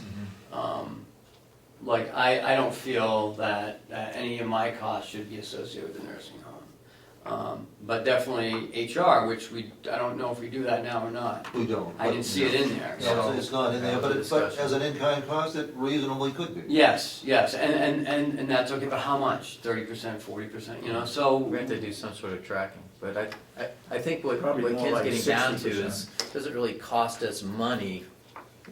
Although it does cost a little bit of money to run the electric pump and, and Right. to repair the pumps, but for the water, as opposed to, we definitely have to pay money for the HR director to perform HR duties. Right. That's a That's Right. real money we're spending, That's a hard cost. you know, so Well, that's. we have costs for the The water management. testing is very expensive. Sure, Yeah. sewer But- testing. But There are we other don't do it costs just in the involved. nursing home, we do it for everyone.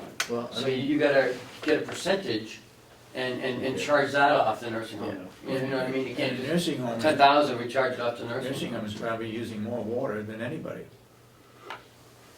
That's true, Yeah. but we're Private not paying for showers. it. It's not like downtown where they're actually paying a bill right. and sending it to it. But Chuck and I and Paul and Howie will sit down soon, and start creating a quarterly assessment of what we should be charging to the nursing home. Okay. But it won't affect how much money we No, get back from the state. well, I think we're Because maxed That's out. been capped, we're well past the, Oh, okay. that point. Yeah. The state, I forget, with the budget neutrality factor, I think the state's only reimbursing costs at something like 70%. Were we in there in 2012?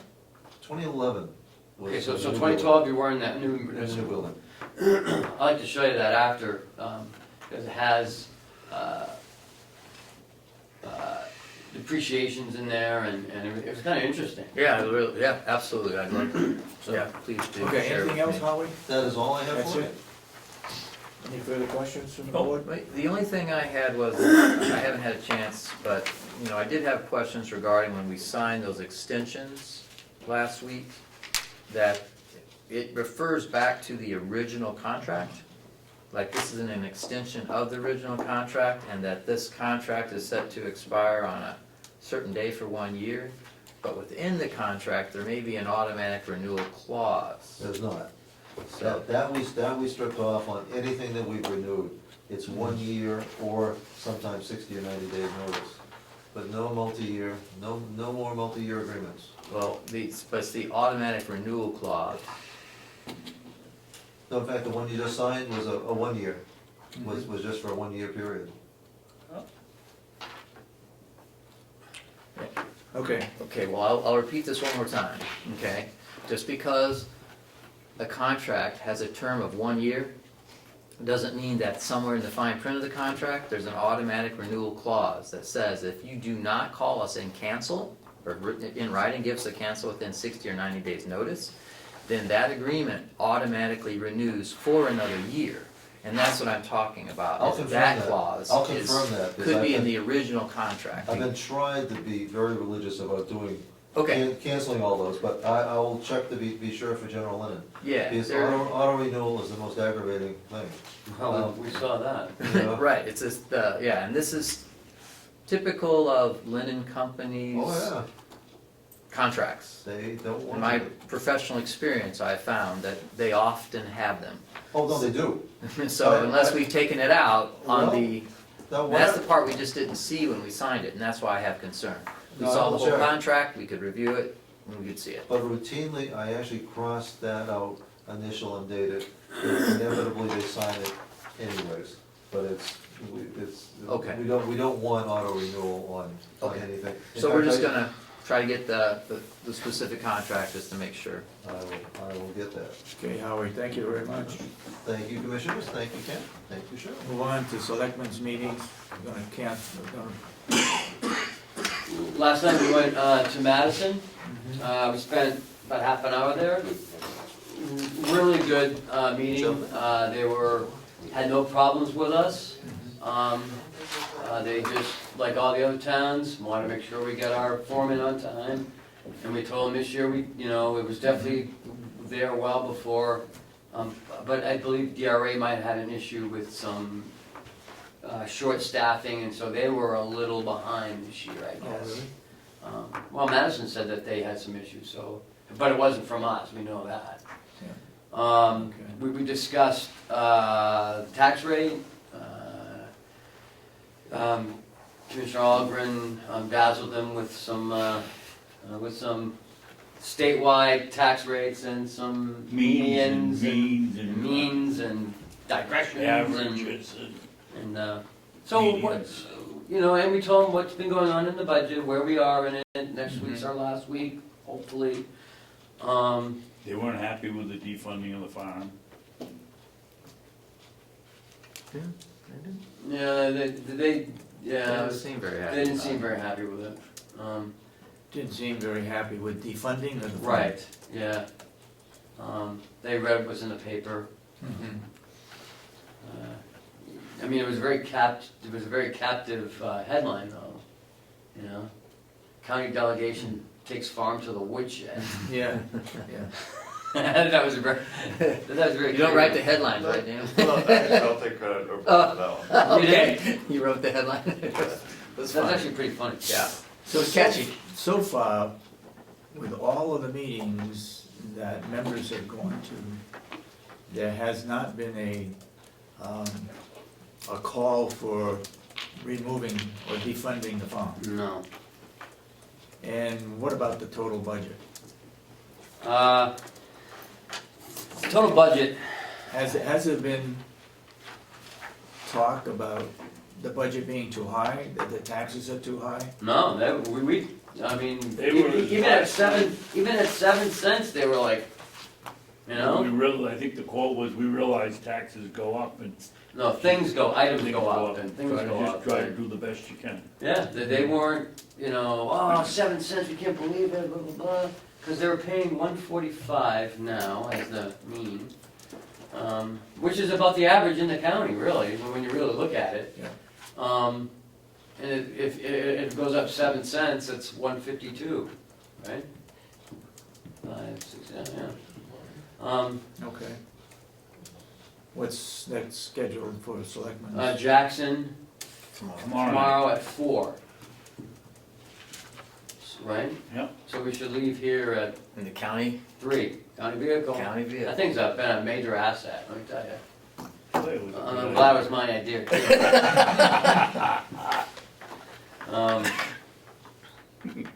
So we're there about half an hour, and those are filmed by it was Madison? Madison TV. TV. I don't know that they're on TV station. That's kind of interesting. Yeah, it's supposed to be. I don't cable think they access. do, I think they're in the Valley Vision or whatever it is. Oh, up Valley there. Vision. Yeah. And they put it on up there and they tied in with the Conway's TV provider and they get to see it down there. Interesting town hall they have. Mm, Beautiful. It was like an old Gothic. It was very beautiful. yeah. It was old though. That but was moved, really? Yeah, Yep, yeah. Huh. it was down where the fire station was, as I And they moved the recall. whole Fire building? station's right next door. Yeah.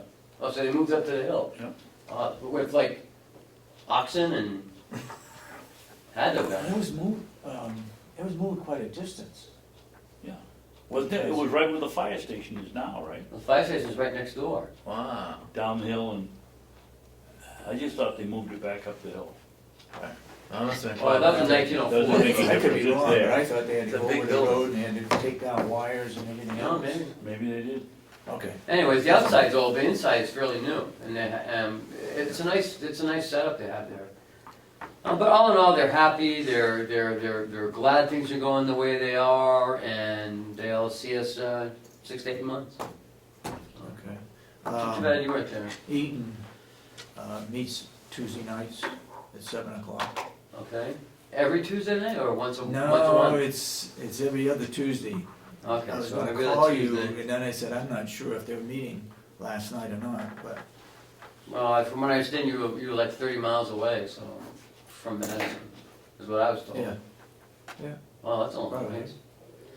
And we also In the want to in the get to, summertime, you can go over the mountain. Yeah. Really easy. But anyway, we also, David, we want to get on the agenda, we don't want to. Right, we just want to pop in there in. and no? And Josh was there he's the police chief in Freedom, Mhm. he was there. Yeah. He only had a couple questions, because he already talked to us. Yeah. It was a good meeting. They were very welcoming, Mhm. very welcoming, Good, and they asked some good questions, so. okay. Anything else on the selections meetings update? Jackson, so are you Yep. driving up with us, or you want us to pick you up somewhere, or? No, Okay, no. you'll meet us there? I'll meet you there, yeah. Okay. Yeah. So Why you have don't the you two. meet us in, Yeah, I could meet you. Burger King or somewhere in Conway? Yeah, Or the Or library in. right at the, right at the library, or right at the bank. Yeah, behind, Tom Yeah. Blue's tourist office. office. yeah, Get the whole bank, get the meet whole you. band back together. Yeah, I'll meet you there. Okay, at 3:30? 3:30? Okay.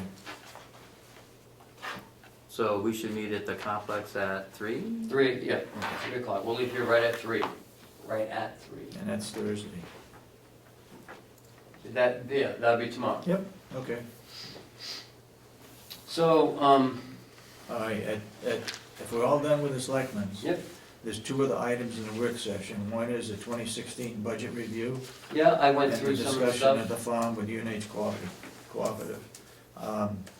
I would like to propose, and I'd make a motion, that the Board of Commissioners have a caucus that would last for about an hour until 11 o'clock.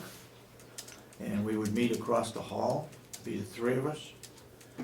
I'd make that a motion if I could have a second. I'll second it. You want to second it? Okay. All those in support of the motion, say aye. Aye. Aye. All those opposed, nay.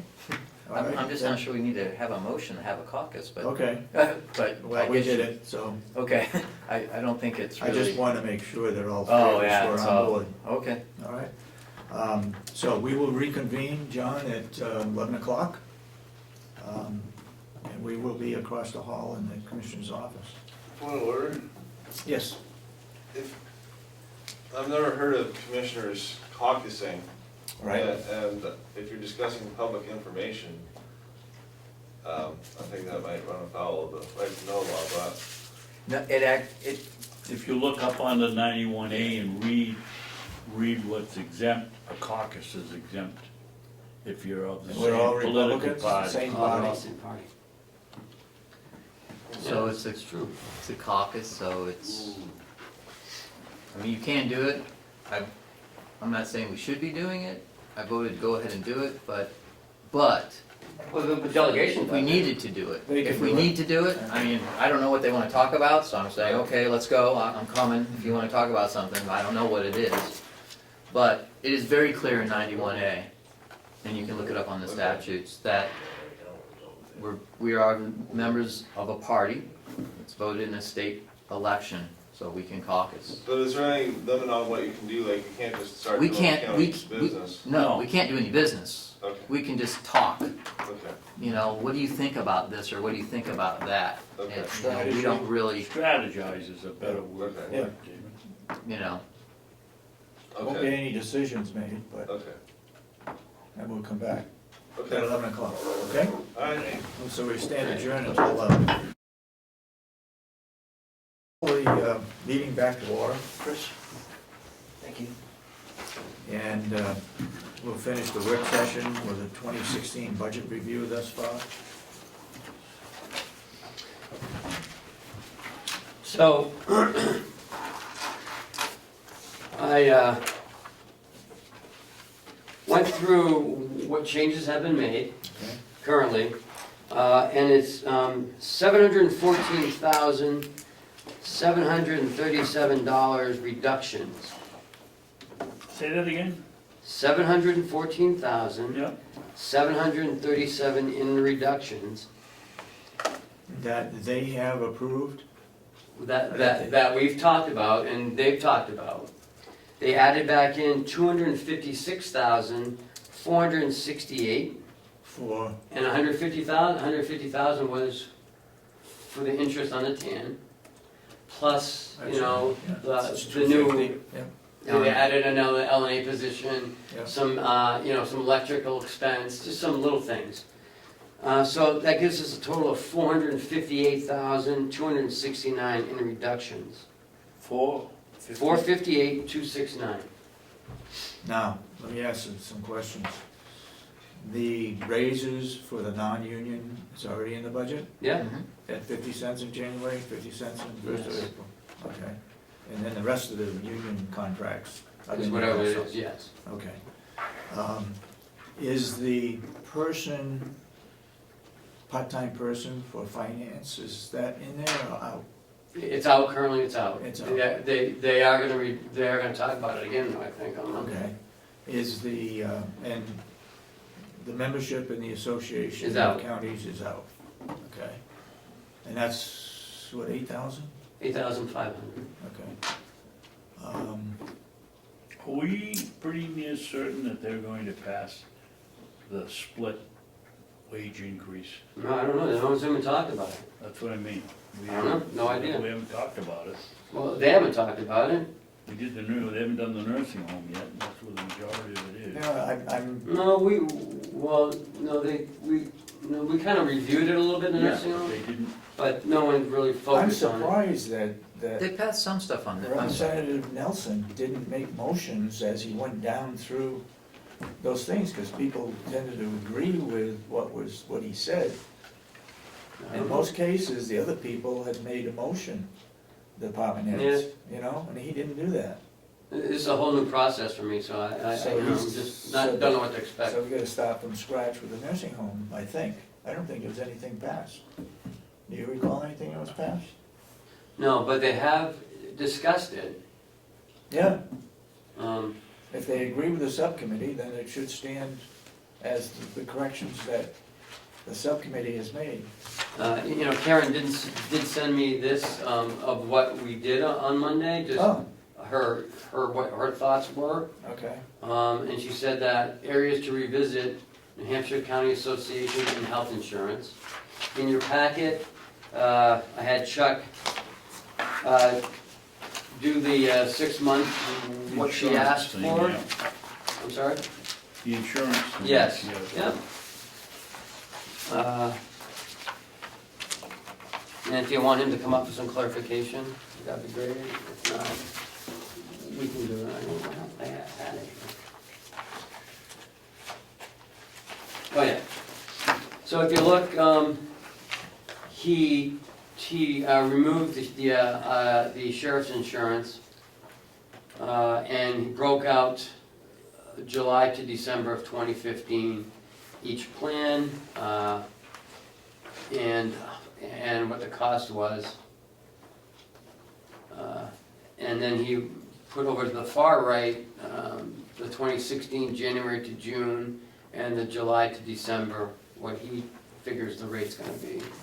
Okay, let's go over the columns and make sure we understand. Yeah. It's 2015, July to December, the rate, that's for a one-person, two-person, and family. Yes, And the next column is how much that person pays a month. Or no, what no, it's is what the- our cost is, Our costs, yeah, it's gotta be. or what the, what's in the budget. But the first one's the 55, 16, 32, that's the number of people that are in those plans? That have those plans. Okay, So, it's 55 people, the rate is $833.66, and we paid $45,851 for the month. A month. Times 6 months, okay, now we're getting somewhere. So, and then 6 months, that's total, then the 80% is our share, Right. yeah. okay? And January to June is going to be the same as July to December, so that's okay. And he's estimating a 10% increase, and so that's what he's figuring for the next 6 months. I think that's answers his question, doesn't it? Well, I hope so. I mean, I can't, So it's gonna be up 100,000? yeah, what is the total? What It's do you mean 100,000? No, it's 1.1 million. 1.1, It's yeah. over. And it's what, So it's 1,047,000. it's 1,047,000, right, so it's gonna go up 100,000. Mhm. Now, where's this talk about he's agreeable to reducing it by 100,000? Did I read that wrong? That was in the nursing home. Nursing home. And that is done, and that's part of the contract. Okay, this is Right. not this, then, okay. Well, the nursing home's included. Yes. I apologize, had my mind on something I else. would so I think it get would be, if caught you up on get all this. those people, 147 people. So, Where are you seeing the 140? Oh, down the bottom, okay. yep, 147. Oh, and then there's the sheriff down there. So the plan in the county is everything but the sheriff's office. So why Yeah. isn't he on the line where we were talking about the nursing home and all others? What's that? Why doesn't it show where there's $100,000 reduction? He multiplies it by 110, was he Yeah. originally multiplying it by 111 or 112, or where does the reduction show? This shows an increase of 100,000. Yeah, but he, But that's over budget, what he, his That's over. original budget. Where's the budget? That's his, his, his original budget was, It's one not- point, It's not on there. yeah, it's, not on there. He's coming up. okay. It's 582, we'll say in this building, which is this and, I see. No, I guess So I that didn't make includes my the question, I sheriff make in my this question clear. You said that he had reduced the budget, he was comfortable reducing the budget Yeah. by $100,000. I didn't say that, he did it. He did. Right. Where does that show? I don't Yeah, know. right here, you have to look on this Yeah. expenditure sheet. Oh, you got, okay, you got a different sheet. So, on I'm the looking budget, at this thing here that they're gonna get from the That's- delegation, where does it show? it doesn't show on there, but right here, you gotta go to page 24 Yep, of the expenditure sheet, and that it was originally 1,641,000, and then we reduced it 100,000. To 1541? no, 1556, it's right, Well, It's right here. but then we put back in money. right. So We it's reduced right- it it's right and then here. put back money. So this is what it was, our original Oh, yeah, budget, okay, yeah, 1641, and this is what it is now, 1556. okay. Because we added in 15,000 more, so. So, and I think what he's trying to show is the subcommittee's budget is 2,600,000 after adjustments. Okay, see Yeah. that line there at the bottom of subcommittee, see $2,613,050? Yep, So he's saying that that's, in total, if you look at all three of those, that's what the total is. And then, except it doesn't include the sheriff. I think the You're right. administration number includes the sheriff. Yes, got over the that admin, but number. on top it does. Down It has here, to. He he, broke it It's out, separate out. Right. because it's a separate rate. right, Okay. So I Broke believe it the out. sheriff is included in administration, yep, okay? And then, so that totals $2,613,050.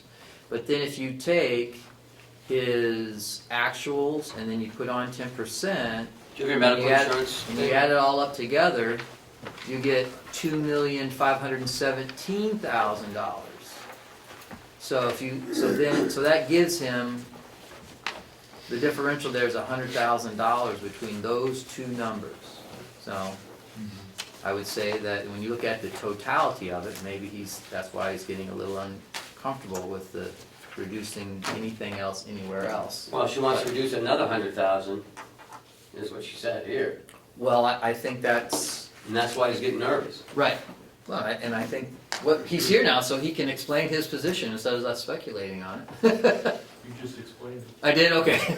I just saw this, and so I was just, so It's too close. it's getting too close because maybe we took a little bigger bite out of the nursing home than we probably should have. I'm not uncomfortable yet, but if you take any more out, and, for instance, the jail improves his turnover rate, so that he turns over less often, then we're screwed. Or if the nursing home doesn't turn over as fast as they're turning over, then we're short. Right. If we improve, we end up short. I've got it as close to the bone as I can get it, without being short at the end of the year. Okay. Right, with a reasonable margin of adjustment. Because it changes on a regular basis. Every payroll is somebody in, somebody out, somebody changes the plan, somebody, And that's what you said, when you put these things together, you have them in certain groups, and there's a reason for that. yeah, there are multiple reasons. One is to comply with the law. Two is because the jail is a separate group. They turn over at a different rate. The nursing home turns over at a different rate. The rest of the county is relatively stable. Mhm. You don't get as much turnover.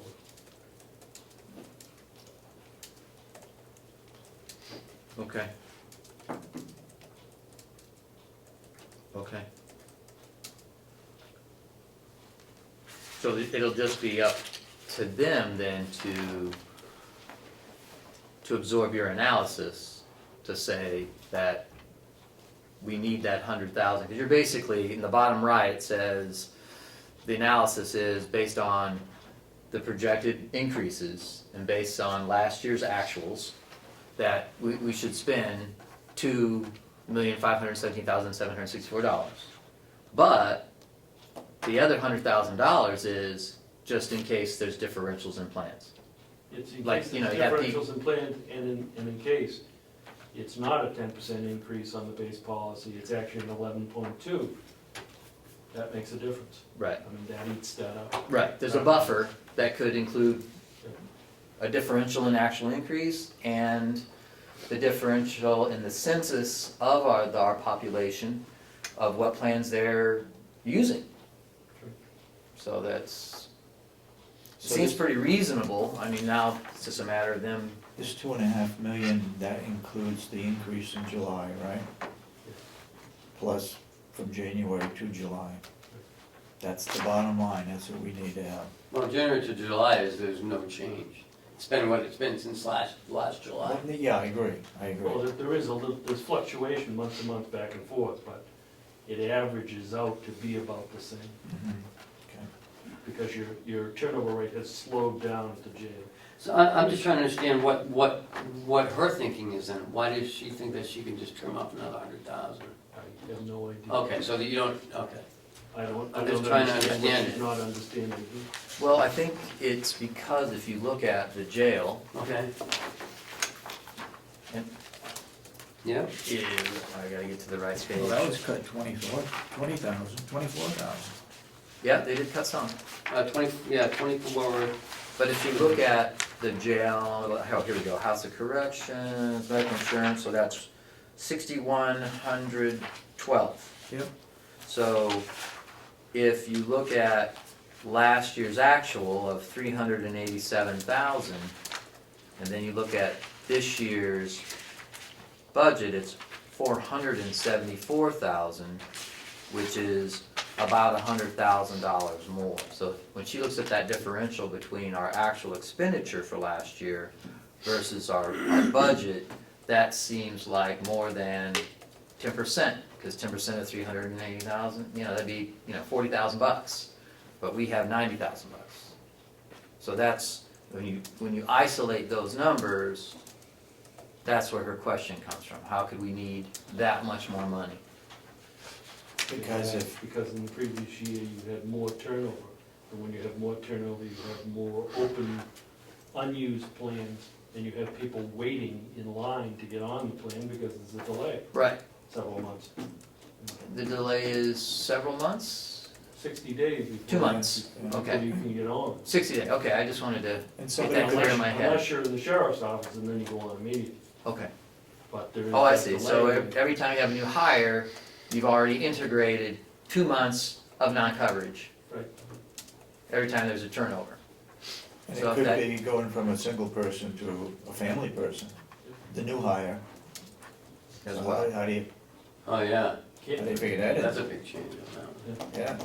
Yeah, Okay, so then. But I think that's see where her understanding. yeah, I mean, it's such a big differential that, and I have to admit, when you look at it isolated, I can concur with her. I say, oh, geez, you could at least take, 40,000 off, or something. But when you look at it in total on the campus of how much we've spent last year, what the projection would be, and then a buffer, if you look at it that way, it starts, I see it better looking at this, why that number. You do now? Okay, that's So all I look wanted at to this ask. big number, It's in look at the writing. big numbers, yeah. and then you go, whatever, hey, you wanna take off 20 grand, great, but we may be asking for it back So. from so- somewhere, I'm not sure So where we've it's gonna already be. reduced it Well, we don't 12,200. wanna do that, cause it's gonna take away from wherever we get it from. But I'm I'm sorry, saying- 24,500, you reduced it. Okay. All right, so now is this broken out though by this subcommittee 474, original 4495. And so this is by plan. It's down 100,000, Right, I'm just, 110,000, 120,000, 110.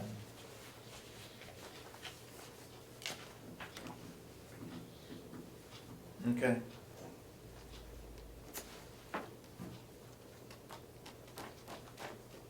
All right, so you're gonna present this to her? Well, next no, he already week? sent it to her already. You sent it to her already, okay, good, good. All right, well, let's, let her comment, see what she has to say, and then, because if we're gonna isolate something within the jail, because that's what she was most, I think, interested in talking about, was the jail, that's specific thing. No, there's a little concern in your voice, and I don't know what it is, because you kind of, you just thinking, or you just, Well, I'm just, are you nervous see- about something, or? I'm not nervous. I'm not nervous, but I think that she still may have a question regarding the need for it to Okay. be that much more, but I see where you're coming from, though, now, that when you look at it in its totality, All right. that it becomes increasingly more uncomfortable when you don't have the ability to start moving money from, say, a different department to this department under medical insurance, because, you don't have it somewhere else. You might need this money here to put somewhere else. This may not be enough. Because this might be the cushion that's making up for all the other departments that are too close. Because if you look at the nursing home, I looked at, when we added up those numbers, and, if you look at last year's actual and you add them up, it's only like $40,000 less. Really? I added those numbers up, that's why I thought maybe you were uncomfortable with the total reduction in the nursing home. Because I added up the nursing home, remember she asked Representative Nelson if he had added Yep. up all the He numbers said from no. last year, the actuals, and to see, I added those numbers up, and it was the actual number from last year versus this budget. My recollection, and I was just doing something off the cuff, but it seemed like it was only like $50,000. Like our last year's actual was only $50,000 under this year's budget, which is pretty close at 1.5 million. So, we could re-add those numbers, but, I was just doing it on the fly while I was during the delegation meeting, and I added them up and went, wow. Seems Wow. so to me, you've got the county plans, you got the number of people that's in each category, you got the rate, this is for 2015, July through December, and now you also got it for January to June, and July to December. It's clearer to me than it was, that's for sure. Okay, good. Okay? It's a very complicated process, it's very fluid, it changes all the time. Yeah, And it will continue to change. and hopefully this is enough. Yeah. We're gonna have a lot of single people going to a family plan, and that would really mess things up. Happens all the time. Yeah. People don't stay single very long usually. So, Problem with so society. the overall reduction is about close to $500,000 out of the budget so far.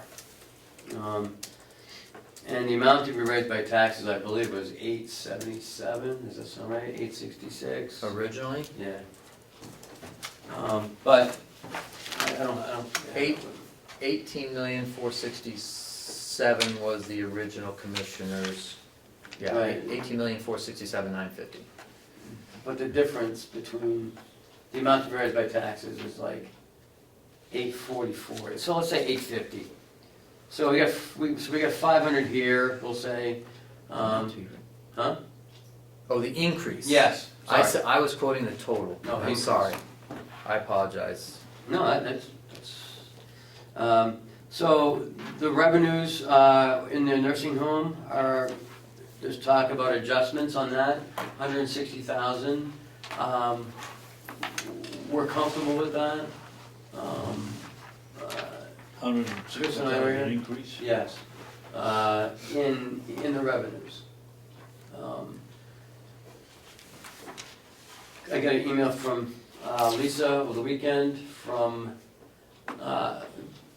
Representative Cordelli was looking for revenue from her department. I'm thinking he's gonna, or somebody's gonna try to raise that. Gotta be careful. That's The what I'm revenue. saying. That's what got us into trouble last time, they wanna have another Well, supplemental and budget. that's what, and, you know, Yeah. that's what Chuck was saying. You know, Let's make it clear, it's not gonna be our fault if we have to go for more money.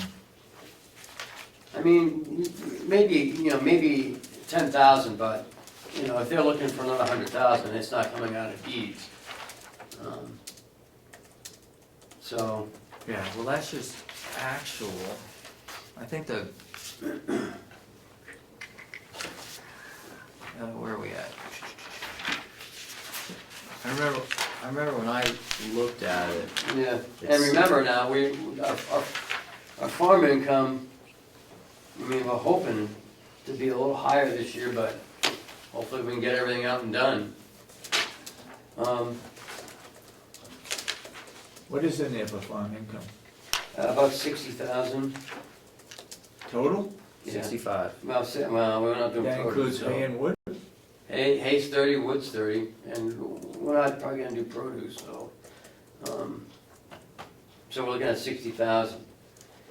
I bet you we could do 50 and 40 if we really, you know, 50 on the wood easily, I think, this year. Let's leave it right there, and if we can do better, Yeah. we'll do better. I'll make a prediction that we'll hit close to 100,000. Really? We'll see. How much you wanna put on that?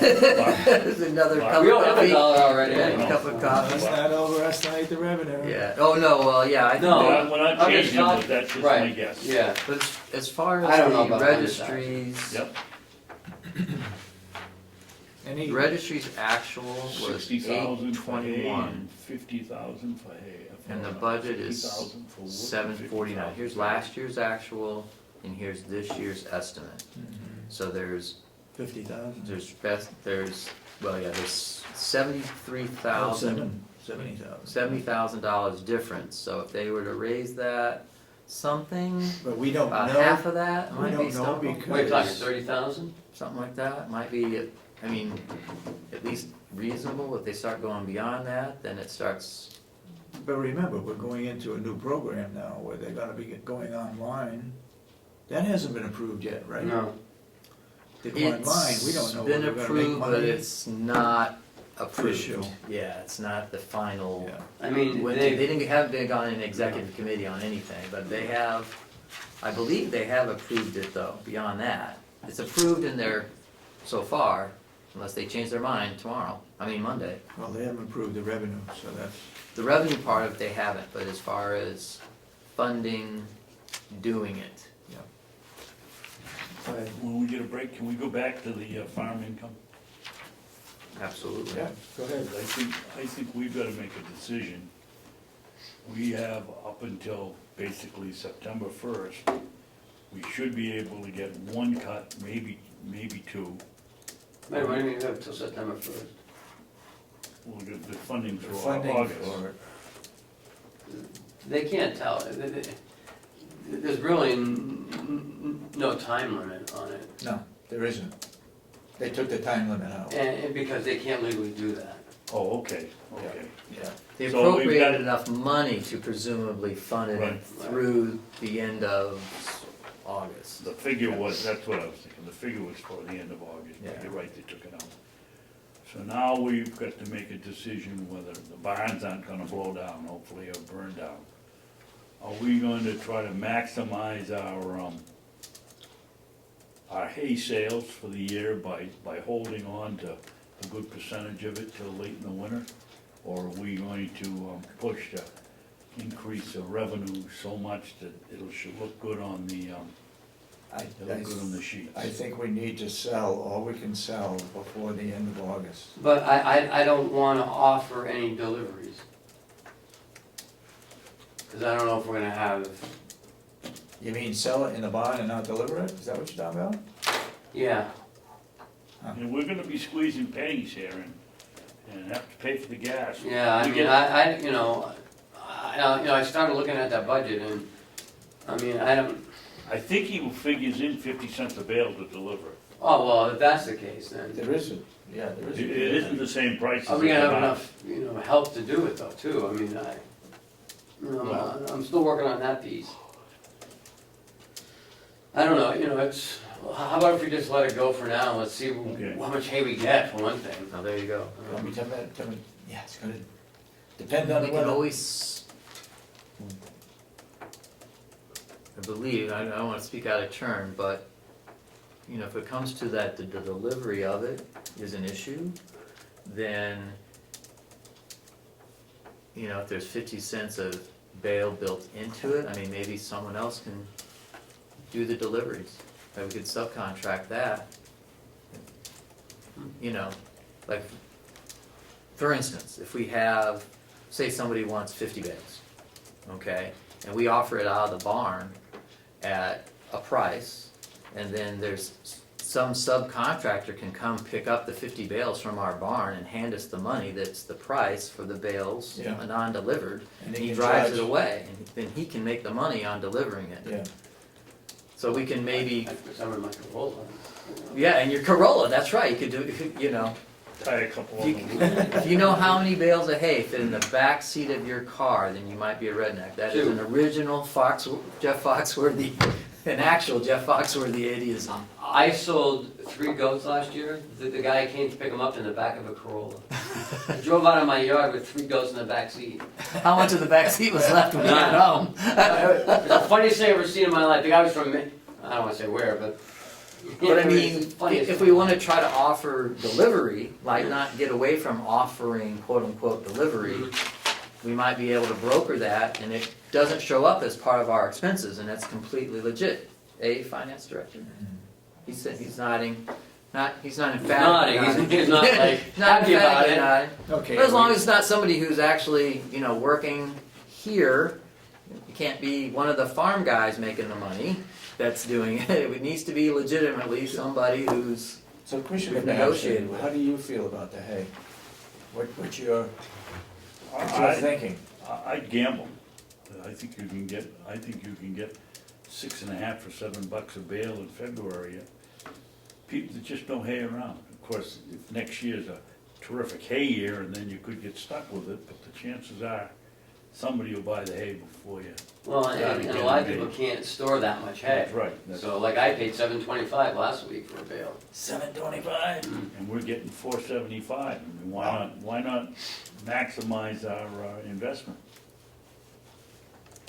Yeah, so, So, I don't know, so let's just. we should look at that. I mean, like you said, part of it has to do with the yield on the hay.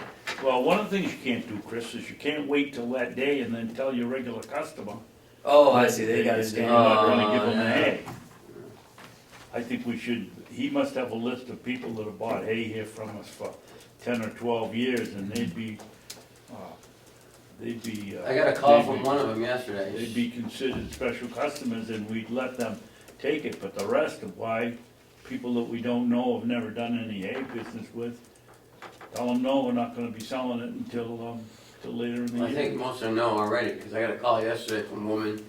She was angry because we weren't delivering it. Or might not be delivering it, or might not have it at all. yeah, So she said, we have. what'd you tell her? We have the best day. I said, I don't know what we're doing right now, but, if you get back I to would me. have told her to call the representative. Call her I representative. think she's planning on doing that. That would've made sense. And a little more. Oh, that lady. It was yes, unnecessary. Yes. Okay.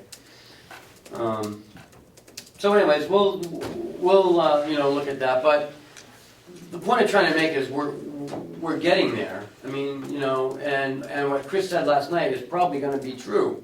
It's not gonna be this huge increase. It'll be a nominal increase of a few cents, you know, Oh, on the tax rate. 1,000. Yeah, yeah. So, is there still a discussion on cutting our budget by 2 million? I don't think that's there. I don't think How so. are they gonna do it? From what I had a quick conversation with Representative Unberger, and she said probably that doesn't look like it's gonna happen. Because I said, you know, we're far away from 2 million. And she said, absolutely, it's probably not gonna happen. You know, because they had just gotten the budget, they didn't really even look at it, really. So that statement should have never been made, I think. Yeah. Motion should never be made. Right. Well, it's all right, we responded, let's go through the Yeah, process, we did, let's yeah. try to work through it. Our opinion is that was just too big of a cut to make that was productive. Yeah. Let's go through Yeah. the process, and we're getting through to the process, and it looks like We're almost there. we've almost What all other survived. types of questions that you are not sure of, either one of you, that you can answer come Monday? I don't know. I don't know where the questions are gonna be. You got some questions from the chairman, Humberger, right? Over the period that we're talking about, you've got a bunch Yeah. of questions. And You we've think they've answered all them. been answered? We've answered, Commissioner Ahlgren, and I worked on a bunch of questions last Friday. He Okay. helped me with it, it was a good exercise. I was stressing out, and he calmed me down a little bit, and, but those questions went out. Because if we can't answer the questions, I'm saying you two can't answer the questions come Monday, then they could cut it. It'll be nice to They're have gonna questions finalize prior, the but budget on I don't know Monday. what the questions will be. Maybe we can We don't. ask, respectfully request, through the chairman, that, you know, If you have folks any have questions, let us questions, that know. they, you know, formulate them and send them to us in advance, because this is the last day, Yeah. and it is gonna be a long day. It will only help expedite the process if we have a chance, Yeah. you know, the administration has a chance to put together the answers. We're not Most of saying the- you can't ask any other questions, but it would be Most of the nice. questions were on the electricity, and that was bad budgeting last year. Because no one, you know, Paula does a great job, she does a fabulous job. And she puts the budget But she doesn't together, know that much about electricity. and that's, I think, and that's where the disconnect was, and No pun intended. And we went through that exercise, and now we have a better way of doing that for next year. Oh, an improvement. Absolutely. So each meeting we have is another exercise, which is another way for us to know what to expect next year, because I didn't know what to expect this year. This is nothing like I've ever gone through. I think from my School perspective, budgets, I I don't think know. it, but I still, I agree that you probably have now a great handle on all the questions that have been submitted, but I am suggesting that you perhaps solicit I will. instead of elicit. I said elicit earlier today, I meant to say solicit them by sending out an email to Chairman Umberger to Oh, yeah. please, you know, If you have any circulate. questions, let me and- know by, Right, if by we know in tomorrow. advance, Oh, we won't answer them. you know. Well, we'll try But to. if you know in advance, it's gonna be a long day. If we're running down to the business office to try to grab stuff and put Well, stuff I think together. we're pretty much, I mean, I don't know what else It's a nursing to home. look at. They gotta start from scratch with the nursing home, and they gotta go over the, So why do we Revenue. have subcommittees then Yeah, if we're they're not just gonna gonna start go from through the whole scratch. thing? They, well, I know that, but they've gotta go through and approve each department. That should have been done Monday, I mean, it should have been done at the subcommittees. Why Well, bother they- having the they did. subcommittees? yeah. They do, and they make a recommendation, you know, and I think that you know, I can't recall specifically on the nursing home how detailed they went by passing certain lines. But in most of them, they have in detailed pass lines. So I think most of that will go through. I was under the impression that they had gone over the nursing home on Monday. Well, Representative Nelson kinda, He Went covered through it, it. but they didn't actually stop and say, I moved this Yeah. amount of money for this line, but, they didn't actually say those words. He discussed all the lines, but Yeah. I can't recall them actually moving and passing, but I didn't hear any dissension, Yeah. so it didn't sound like, I don't remember. and the subcommittee itself was, Yeah, I they think didn't say in much. concert with their unified support of what's going on. Yeah, They seem very unified in their support of that budget. I think it'll be well defended by the subcommittee. Okay. okay, are we all straight on the budget? I am, I don't know about you. I mean, If we, you got more questions? yeah. Not questions, but I'm hoping that they will restore the $8,000 within the New Hampshire Association of Counties. I hope they will restore the part-time person, the 20 hours a week for both finance and HR. Should I look at that and do it from like maybe May 1st on instead of, You could do that. okay, Yeah? And maybe, because it'll And reduce a little bit maybe- more. it was one of the questions, what was gonna be the apportionment? Just sort of a guess of, because that And- might and- help their The confusion. majority of it's gonna be. But I told her on Monday, I said, after we talked about it, I think it's gonna be more finance than it is HR. I mean, it'll still service HR, Mhm. but, and when I say HR, I'm talking about Kronos, I'm talking about new employees, terminating employees, cleaning all that up. And a lot of that is payroll related. It is, and so, but when I say HR, that's what I mean. And also helping HR with, but I thought they were gonna have an HRIS system, but, that's not gonna happen. So, but, You got to any help- comments on that?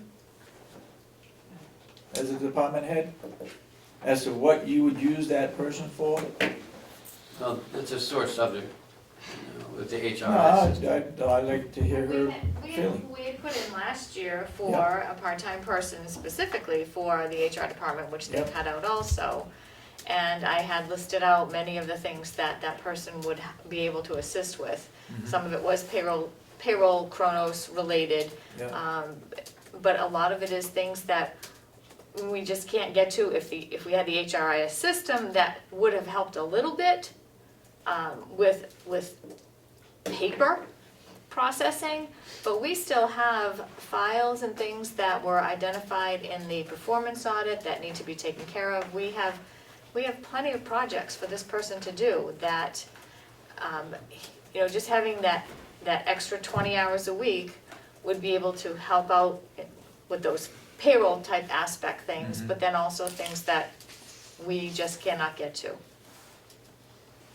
So. Okay. Well, I think some of the confusion though, Ken, you got plenty to do, but some of their confusion when we talk about the 20 hours a week, which was kind of repeated maybe inadvertently, that the HR person really won't be there 20 hours a week, they'll be there 20 hours every other week in accordance with the budget, so it gets confusing because we unintentionally misspeak sometimes about that. So if it is separated on the budget, whatever best guess you can give, like 65% say finance, 35% in HR, and then it'll be right there, they all see it. So when we talk about it, that's the amount of money that's going toward the HR, and this is the amount of money that's going toward finance. But then I told the chairman, she asked me if I want it in one budget, then I can decide where to put that person. And I said that'd probably be easier than doing a 70-30 split Where or. does it show up in the budget? Under administration. Administration? Right. All right. That's Under the the business answer. office, because that's where, 75% of the work's gonna be. I mean, he can't be doing payroll every week. I mean, it's ridiculous. No, that's right. But then, I want to be able to help Gwinnett as well. Mhm. So, and again, it's a temporary person. It's not gonna be a permanent fixture in this building. Even if we do get an ADP system, we would still have to input the information. Where's their office, Who's, ADP? this part-time person? upstairs. next, used to be a storage room up there. Okay. We All right, cleaned it up. all right. All right, anything else we need to talk about budget? It's actually smaller than your office. No, just for me, No, I think, I think the clerks. some of the changes that they've made, are okay for the most part. Association of Counties, Are you Jason's gonna working have- very hard on that. Are you gonna have a brand new printout with the changes No. already made? No, we're not doing that, You're not gonna do that? because it just messes everybody out. So they've already made the changes on their own, Yeah, let's just leave it. They can keep the same sheets. I'd rather have them keep the same sheet. I wanted to do it every week, but then well, I don't know if we did this already, blah, blah, blah. yeah, yeah. So they Okay. don't trust us, like, to slip something in or something, So we so. need So- to have the bottom lines by the end of the day on Monday. Well, that's up to Karen. We have to figure them out. Oh, we will. Sometimes they'll say, well, we cut this much salary, so therefore there's gonna be the reduction in social security and all that stuff, and they just expect that to, Yeah, Well, for us to figure out. all for the them. salaries we've done, we've already Right. changed everything. So I guess, but we do anticipate they plan on revisiting the New Hampshire Association of Counties. That's what Karen said. And then from our end, we have our own presentation of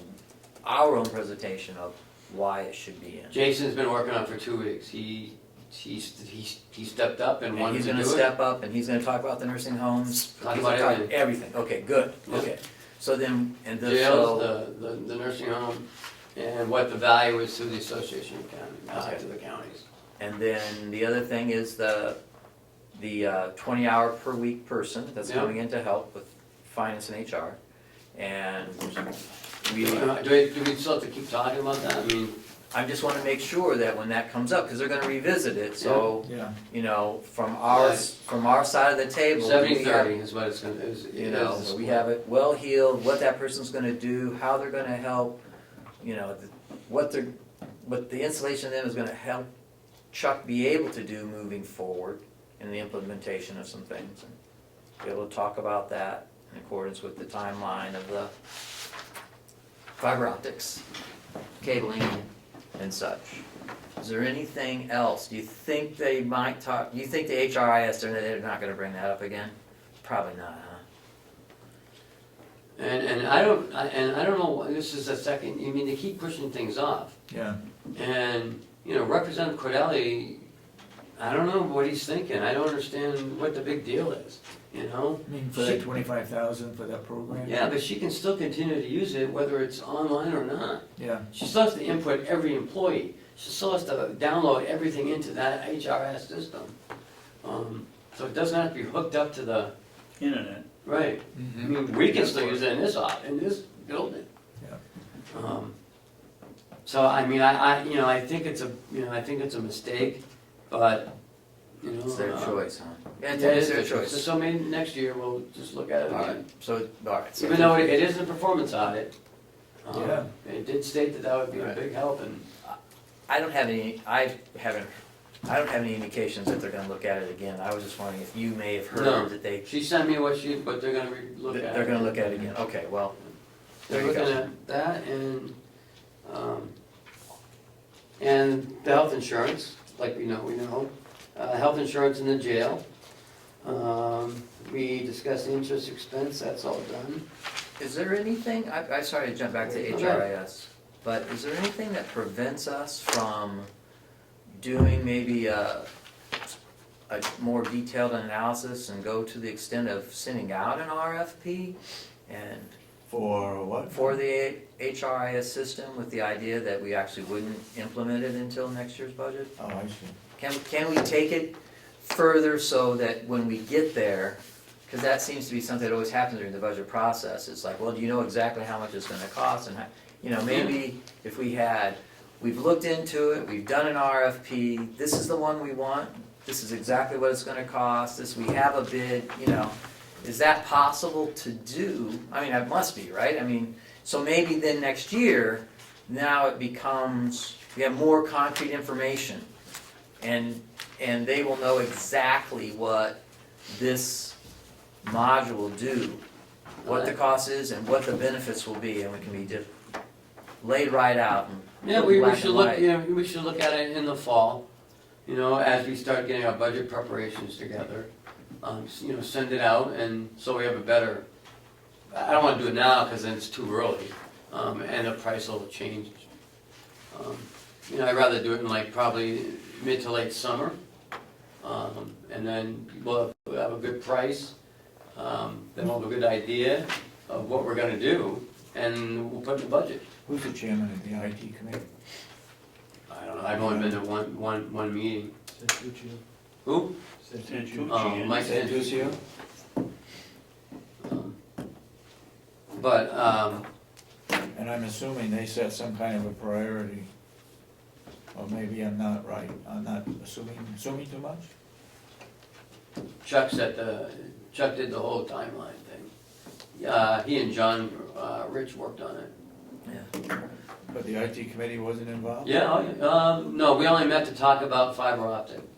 It's the only thing we met to talk about. Okay. It was a question I had though, because Representative Cordelli said that the HRIS was not in the timeline. It was in the timeline. But what he's referring to is that it would go online to the employees in 2017.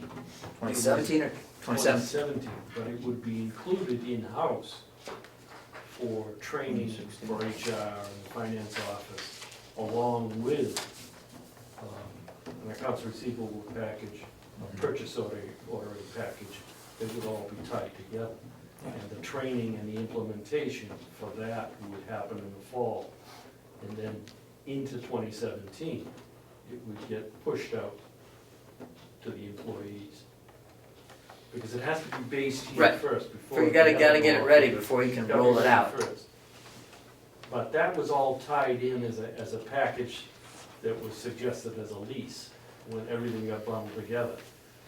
They didn't buy that concept, so now it's just back to the fiber optic at 80,000.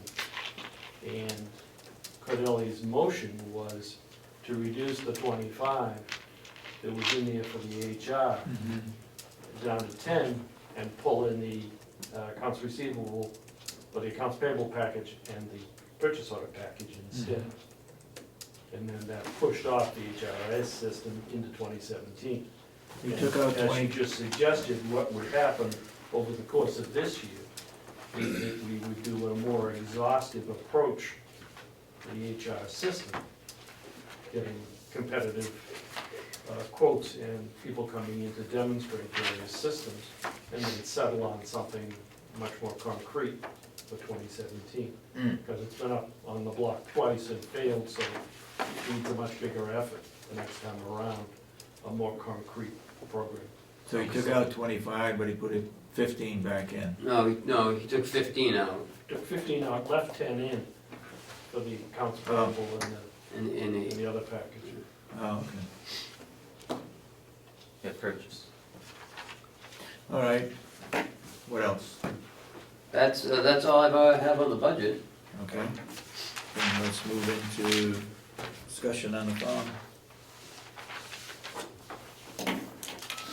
Well, one thing that I noticed was that the representative mentioned that he was unable to get information from the commissioner's office. And I just had me personally, I had no inkling as to why he was not receiving information from the commissioner's office, what he was asking for. So, I think as a policy of the commissioners, that we should as our office state that the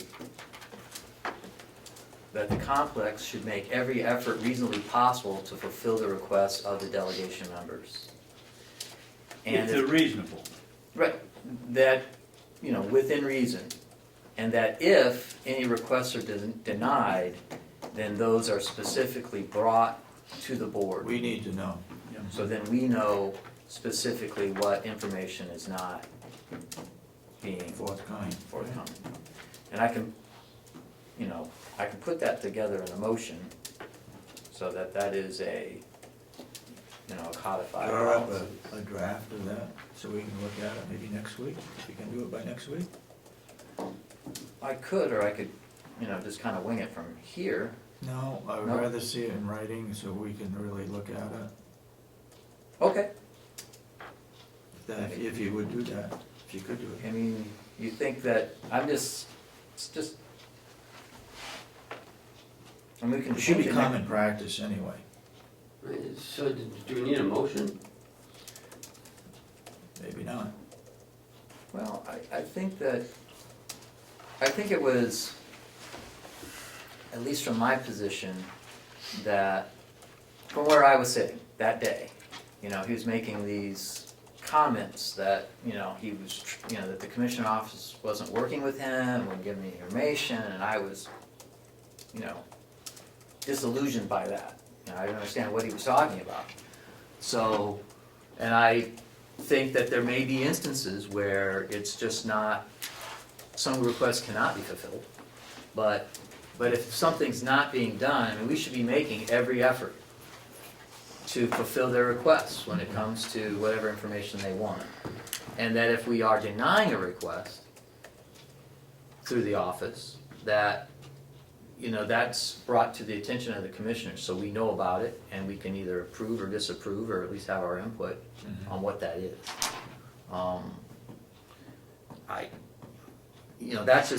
That's just that particular instance, but I think policy-wide, for anything, that would make sense, when they're making these requests, because that certainly cast a bad light upon the commissioner's office, that we are unwilling to cooperate.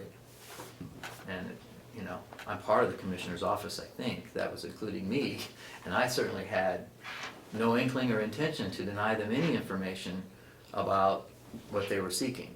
So me, for one, if that's going on, I would like to know about it. Well, I think one of the questions that was asked was regarding the farm as to where cuts should be made. I believe that was a subject that Exactly he what it was. was talking about, that we were not forthcoming with that information, that we had not provided any information to him regarding the farm. As in the same as they wanted the $2 million of cuts. I thought we wrote him a letter and said that we weren't gonna make the cuts for him. What else does he have to hear? I mean, it's a perfect segue into what I have to say, so let's, Well, that wasn't the impression I got through the course of his conversation, Yes, it was that he was not receiving specific information about the farm that he was requesting. But he had, He asked for cuts. Us to Yeah. provide cuts to. where the cut should be made. But he had he'd gotten a lot of information apparently from the finance director or from Will, because he came up with, we were down 40% in hay and 40% in Will gave him firewood and all that information. stuff. Will I don't know. answered all his questions. So, I don't know what, he Well, it keeps sounded like- referring to that we don't provide any information, but I think he did.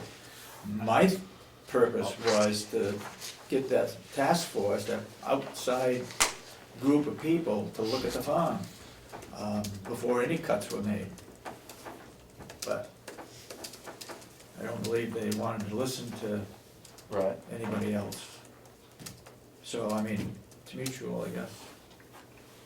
Go ahead.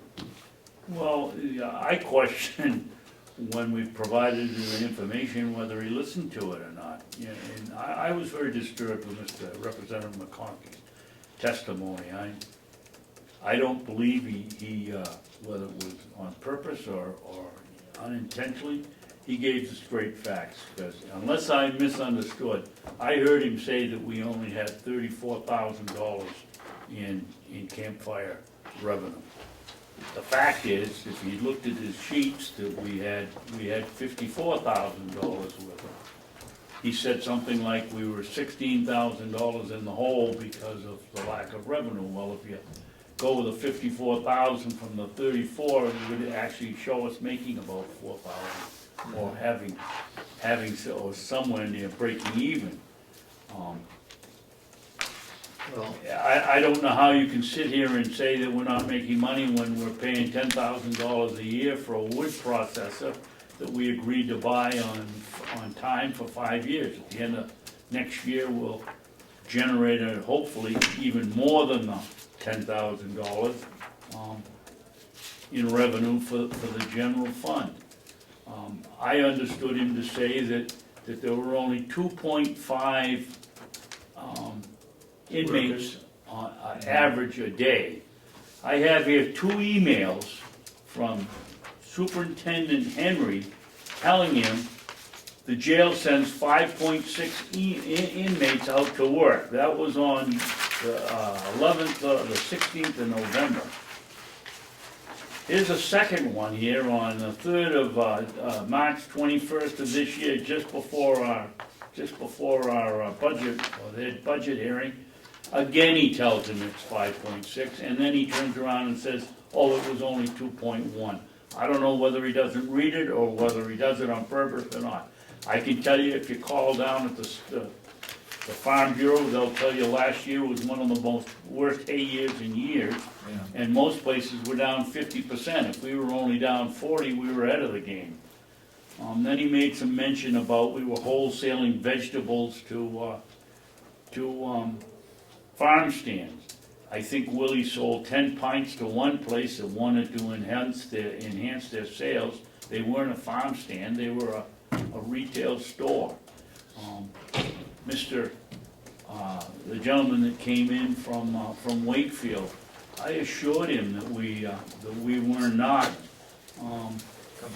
underselling, and I'm sorry, we have the sheet that somebody put together that showed we sold cordwood last year for $300 a cord. The average in the paper was $250 to $275. We just haven't undercut these people. Most of them are glad to have us doing it because in the long run it enhances their business, because people want more and better fresh vegetables. But I was very sorry about Mr. McConkey's testimony. I don't think it was very accurate, and I think that he ought to come in here and straighten his facts, tell us where he got his facts, and demonstrate that these are accurate, and that he was accurate. That's all I got to say. Anything else? No. well, I think, Yes, I mean, when we look at our own budget sheets for the farm? for the farm, you know, it lists in 2014, it lists the total expenses as being $117,000, and it lists the total income of being $97,000. Say that again, 100 what?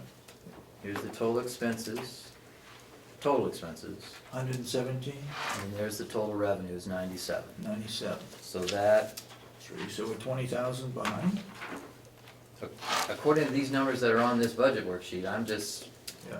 you know, that's what that says. And then for the actual dollars, for 15, we've got $140,000 in expenses. Of course, I can see $17,000 in wood purchases weren't in the year before, and then the total income being $87,000. So that's a $57,000 deficit. So either So we're less than 60,000? less than The 60,000. farm costs us 60,000, plus Representative McConkey talks about labor, which is not included in that. No, And there's he's accurate. labor, He's accurate. there's labor in there. And That includes, those expenses, according to this sheet, includes salaries, that's line 009. you're right, It includes an apportionment of their salaries, it includes that, and, they're right there, I mean, I don't think there was, he talked a lot about, false revenue or false reporting, I mean, there's no accounting methodology that I know that's GASB where you're supposed to on the revenue side, start reducing those by the expenditures.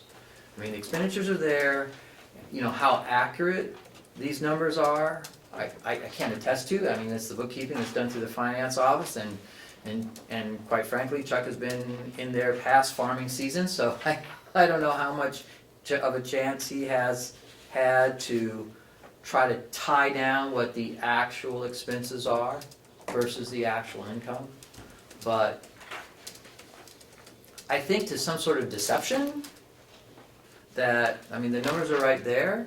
I mean, they're right there to see. I don't know if I don't know what the deception is or the intent of deception. But these particular numbers look pretty good. I mean, I don't know, because I haven't audited them myselst, and I don't think Chuck's probably. Just $20,000, it looks pretty good to me, also. Right, in 2014, what do we have? Yeah, about a $20,000 deficit as shown here. A few years ago, it was 150,000. You know? Well, I mean, I mean, it may be possible for us to look back for a few more years, because he made these He went back accusations. 3 years, I believe, You know? right? That Yeah, was, no, everything right, was not getting 150. worse and worse and worse and worse at the farm. There seemed to be some sort of decline. 186,000, and we had about $40,000 in revenue, 120,000. That's another thing that I didn't mention. He said we were off 40% in our wood, campfire wood sales. We didn't sell a bag full of wood 4 years ago, and last year we sold, I think, 6,000 or 7,000, and we could have sold a lot more if you can't buy campfire wood on June 1st, split it and sell it as dry wood on July 1st. You have to bring it, we had no money to bring wood in to do it. Willie told me that he could have sold about 16,000 bags had we had the wood. We didn't have the wood. That wasn't our fault, that wasn't his fault. Well, I can tell you, currently out back, we have about 100 cords. 100 cords. And we've had it since November. Yep. So that'll be ready to go. We've split over 8,000 bags now. And they split yesterday, they're splitting today. And the state increased our price because we've been doing such a good job for them. Yeah, Well, this might bring something to light, is that, and this is all speculation, but it says purchase, in 2014, there was no money to purchase wood. That's right. So how can you That's right. sell wood in 2015 if you didn't have the money to purchase it in 2000? well, what he said, Exactly. someone told him that we were gonna get it off our own land. But to get 100 cord, you have to clear cut some of these. I mean, we have a forest management plan Yes, in effect. and it's supposed to be self-sustaining. Last year, last cut, we got 36 cords for the cordwood sales, Plus plus what we purchased. logs. Right. So I this mean, year, we're plus looking logs good. that the logger did. No. Right, but we sold to the We mill. sold that. That's right. We sold that to them. Exactly. So, So that should have showed up as income. it did. Okay. It did, yeah, it was 8,000. So But, we might wanna, I'm sorry, I was gonna say, we may consider making that a separate entry. that's what I was gonna say. Okay, never mind, I That's what I'm saying. apologize. But, it doesn't, it shouldn't go in with the cordwood sales, it should be separate. Because it's not, it's not it's not selling wood. It's selling wood to the mill, But it's Yeah. not selling. but not selling campfire wood. Right. Right. So we wanna keep that separate. But I don't know where we're going with this, because I think, as of right now, this is the last year. The push is going to be is to get as much money we can for hay and as much money for campfire wood as we can get between now and August. I don't Any really- income producing item. We need can it. go a little longer than. Yeah, we can go August. September anyways, and probably even close to October. Well, I'm thinking When would the about last cut be, do you know? September. Mid-September. Mid-September. September. By his, this is what he said. I had no idea until 45 minutes ago. What would, First when cut is the sometime in blueberry June. season? Blueberry would be, End of June, August to July, right? Yeah, be in July. July. And the wood, we can do that all year round, I guess. You know, I think it may affect some people that buy wood for their home. We're not making money on that. No, and we're not doing that anymore. We've already Okay. notified, We've done away with that? yeah, we've Yep. notified, Okay. app that this year was our last year. Okay. Well, 2015 We was. make more money in campfire wood, Oh, A way lot more. more, a lot more. and that's what we should be focusing on. Every cord is 150 bags, I guess, something like that, right?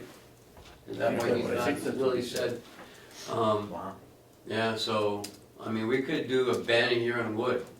Right, so we should focus on the wood production and the hay production and maybe the And, blueberry and production. the 2 weeks in the blueberry. And let's not forget And the then not get- delegation bypass, putting up a roof over the saw so we could even be more efficient. Yeah, And let, what was it, Yeah, that's- $3,800 go that we had coming to us if we'd done it. for We insurance. could've got it absolutely free and we got nothing. Yeah. Nothing, zero. Unfortunately, you know, this would be the time to start buying logs for next year. Absolutely. Yeah. You know, I hate to say it, but, Is it in the budget? well, yeah, we have, well, I mean, I could put some in, Is it in there already? yeah, It's technically there. technically it's there, but it's. They reduced it by if- 90,000. If I so can we're- allocate enough. I mean, you know, I'm looking at the budget now and, you know, there's a transfer switch we're supposed to be doing for $6,000. You know, for the generator, I don't know if we're gonna be doing that, I don't know. You know, there's some things we can't do. And, Yeah. You know, and we can't keep, you know, a full staff, we can't. Isn't the generator switch something that's gonna wear out? Haven't one of them gone already, or? And that Something runs our happens. sewer department, if we, Yeah, that fails, we no longer that's a priority. send our gray water out to be filtered. Not that we drink it, but, Well, eventually you do if you yeah, get really at some technical about it. point in life. Technically, it also. So, the budget is, you know, I'm kinda whittling away at it. But we're gonna have to lay people off. But As we've in the been nursing. promised there's gonna be no problems, no need for the contingency fund. Nothing's gonna happen, we're not gonna have any emergencies. Right. In this building, we had and I think I told Commissioner Ahlgren, we had a pump in the boiler go. I just got a quote from Bob, it's 4,000, for a new pump or something, it has an impeller or something in it. Mhm. So that's something that's not in the budget. So I'm gonna ask Monday that we put the 4,000 in the budget. I Or have come the out of quote. contingency or something? We don't have a contingency, so it can't. They took that out. Fine. Yeah. That's what I say, we That were was told there already wasn't gonna be any emergency. And I'm not gonna say you promised in writing, but remember she said it, Yeah. I'll put it in writing, Yep, nothing's gonna happen. that's what she said. But I I'm think not. that was tongue in cheek, but, We also have septic system pumps. Now,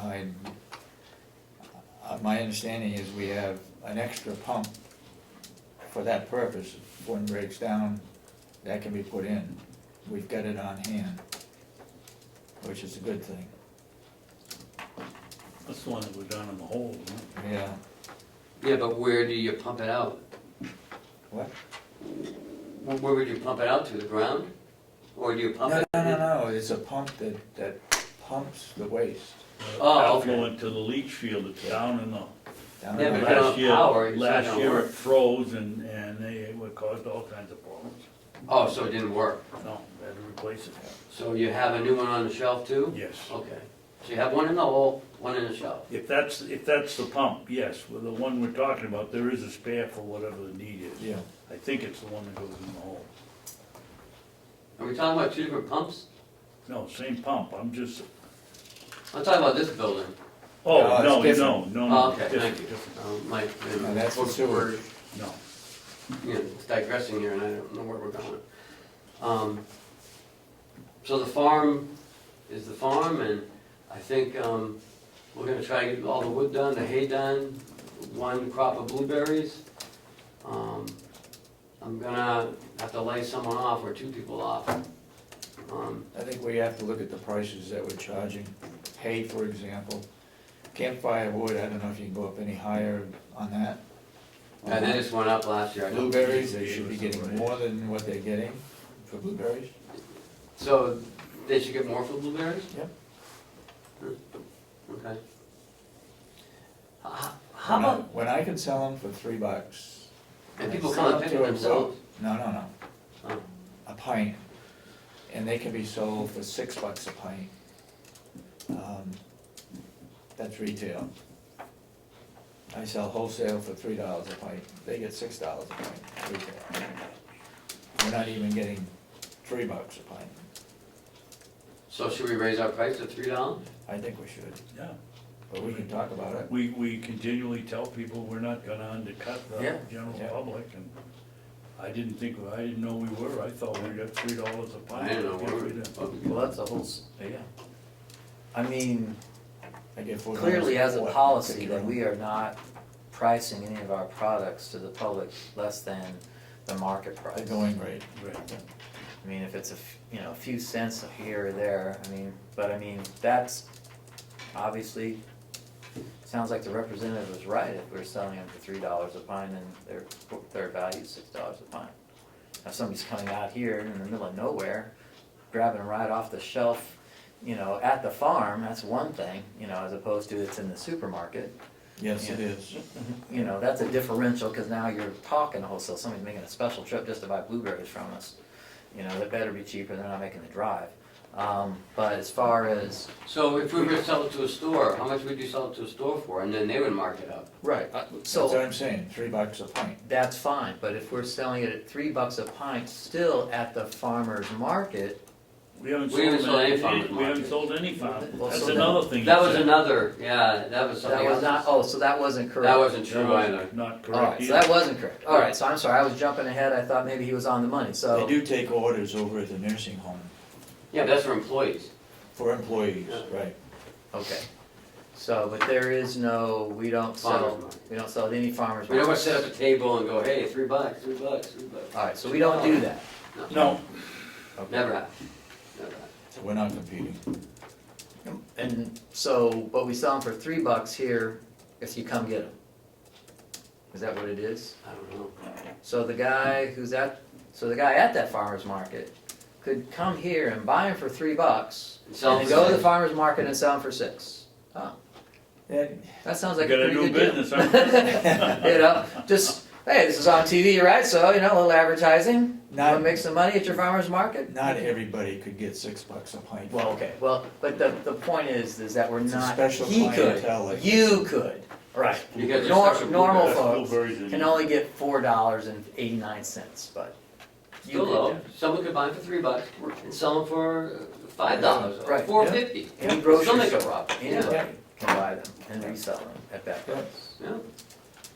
Okay, so we The weren't problem retailing is, them. we're not getting $3 a pint for them, Well, we are this year. okay? How about that? All right, sounds good.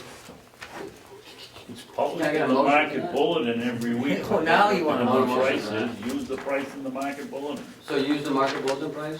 That's what we did for the wood, and that's what we did for the quote. Is that fairer? Use the market bulletin price? Yeah. Sir? They publish it by region. All right, anything else we need to talk about the farm?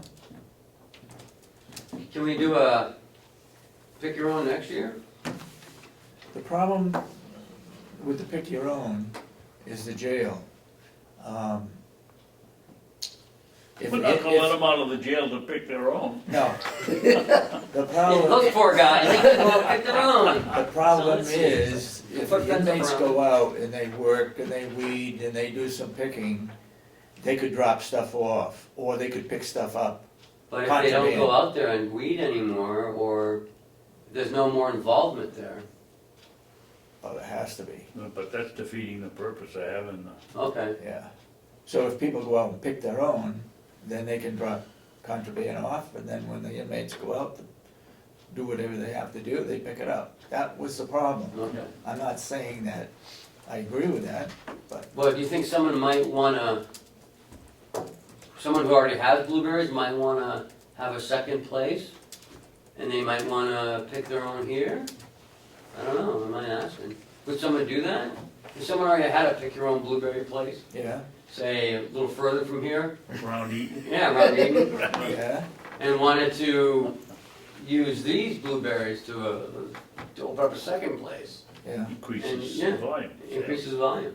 Well, there are people down this area that, It's not in good. Brookfield. and- I know what you're talking about. You got Biden, huh? I got my hands full. Okay, I got so, by myself, You won't be a commissioner next year, That's so true. you'll be able to do that. yeah. There'll be opportunity. I can tap the trees too, right? And your name will still be on the tag on the blueberry bush. You can put in a bid, it's only 50 All cents right, we right gotta get now. moving on. You give us the here. 55, you might get the contract. Well, Ken, let's are go we, back to that. Would we sell the blueberry bushes if we don't do them anymore? I don't know, I'm asking, That's, because that's what there we was a last. Can you person in transplant more than Conway once? that did go down to Acton or someplace and purchase blueberries for 12, 15 bucks a piece. He had to dig them, they were old plants, Because that's what Will suggested to me yesterday. to sell the plants. Yeah, if you can find somebody to buy them, Okay, yeah. yeah, okay, Try it. yeah. I would imagine the time to move them though is in the fall though. wouldn't Or it the be, winter or Commissioner? something, Or the first thing in the spring, okay.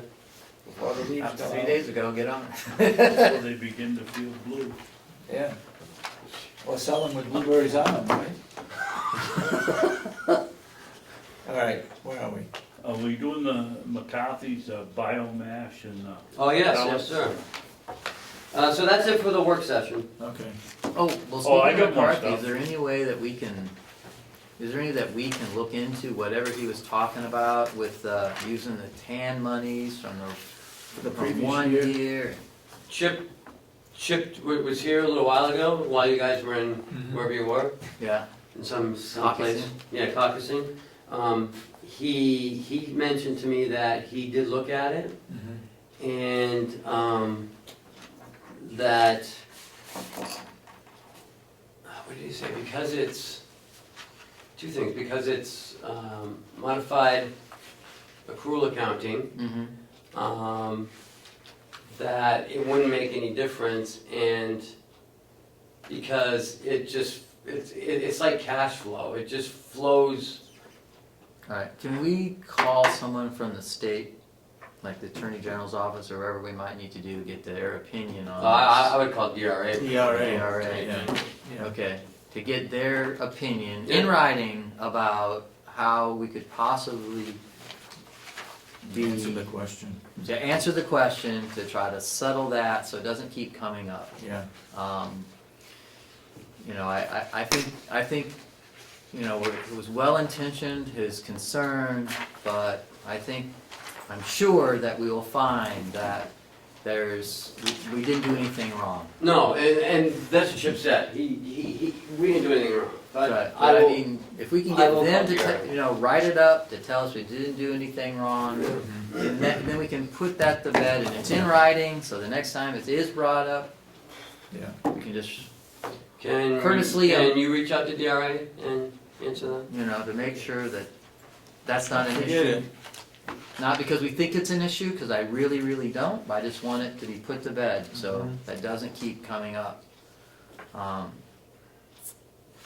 Okay, And it's settled. if we're out of, we're going out of the work session, before we get out, I'd like to discuss this memorandum of understanding with Hales Location. what is that? Oh, I just gave it to you earlier today. You got it. You wanna take a minute to look at it? I've only had one, I made a couple of corrections and sent it back to John. And had him, wherever he used the county, to change it to Hales Thank you, Chuck. Location, because they're paying the bill.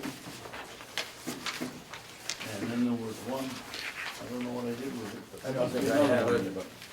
Yeah, I must have picked yours up, Dave. I underlined the second one, there it is.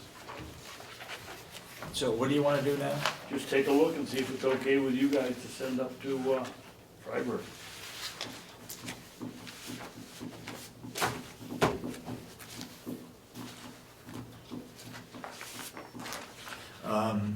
Does it say anything in here regarding,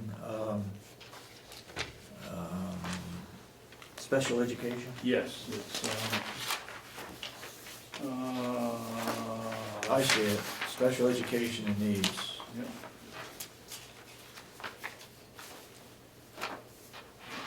Everything is here that I agreed with Mrs. Mayo, and she agreed with me. Hales location shall be responsible for payment of all such special education services, in addition to what the tuition is. Yes.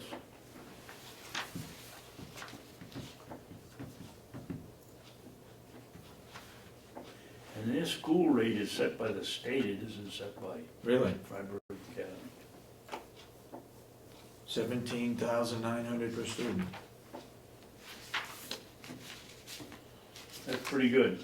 It sure is. 9 meals a week, Side of Thursday. transportation, and they can partake in all the activities they want to take, they want to be involved in. Yeah, it's 30,000. I don't know, I guess we don't need to get into that, it's a whole nother conversation. Well, it's a very good price, Yeah. without question.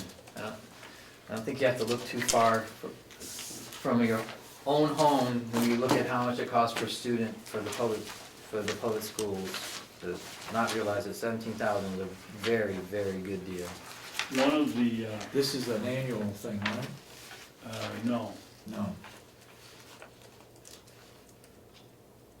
It's not an annual? well, I guess it is an annual thing, but Because it says says, they're grandfathering, same situation as in Kennett. Anybody that, as of the day we sign this, or they start at Freiburg and we end the contract, or they end the contract, those students are entitled to go to finish up at Freiburg Academy. and they will transport right Yep. into Hales location? Yep, and the one correction I had on John's second attempt here is under transportation.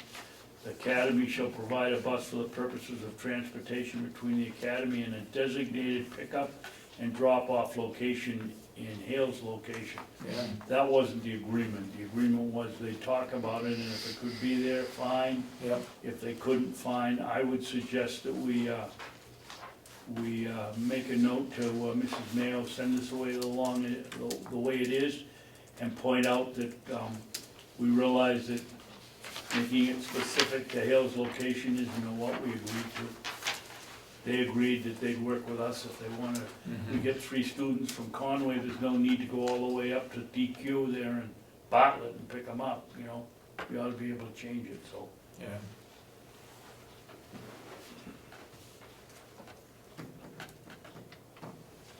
So what are you asking? You want us, you I want just to wanna get make a sure you legal- guys are all right with it, and I'll send it on to Mrs. Mayo.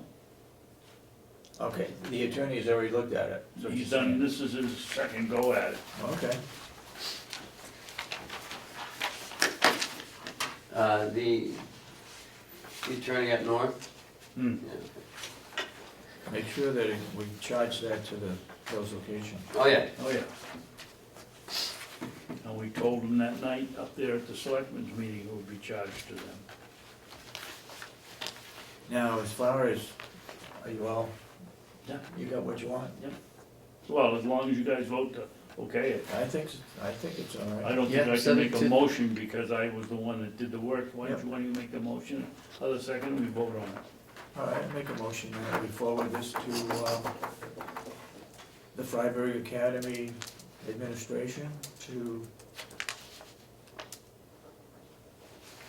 For their review?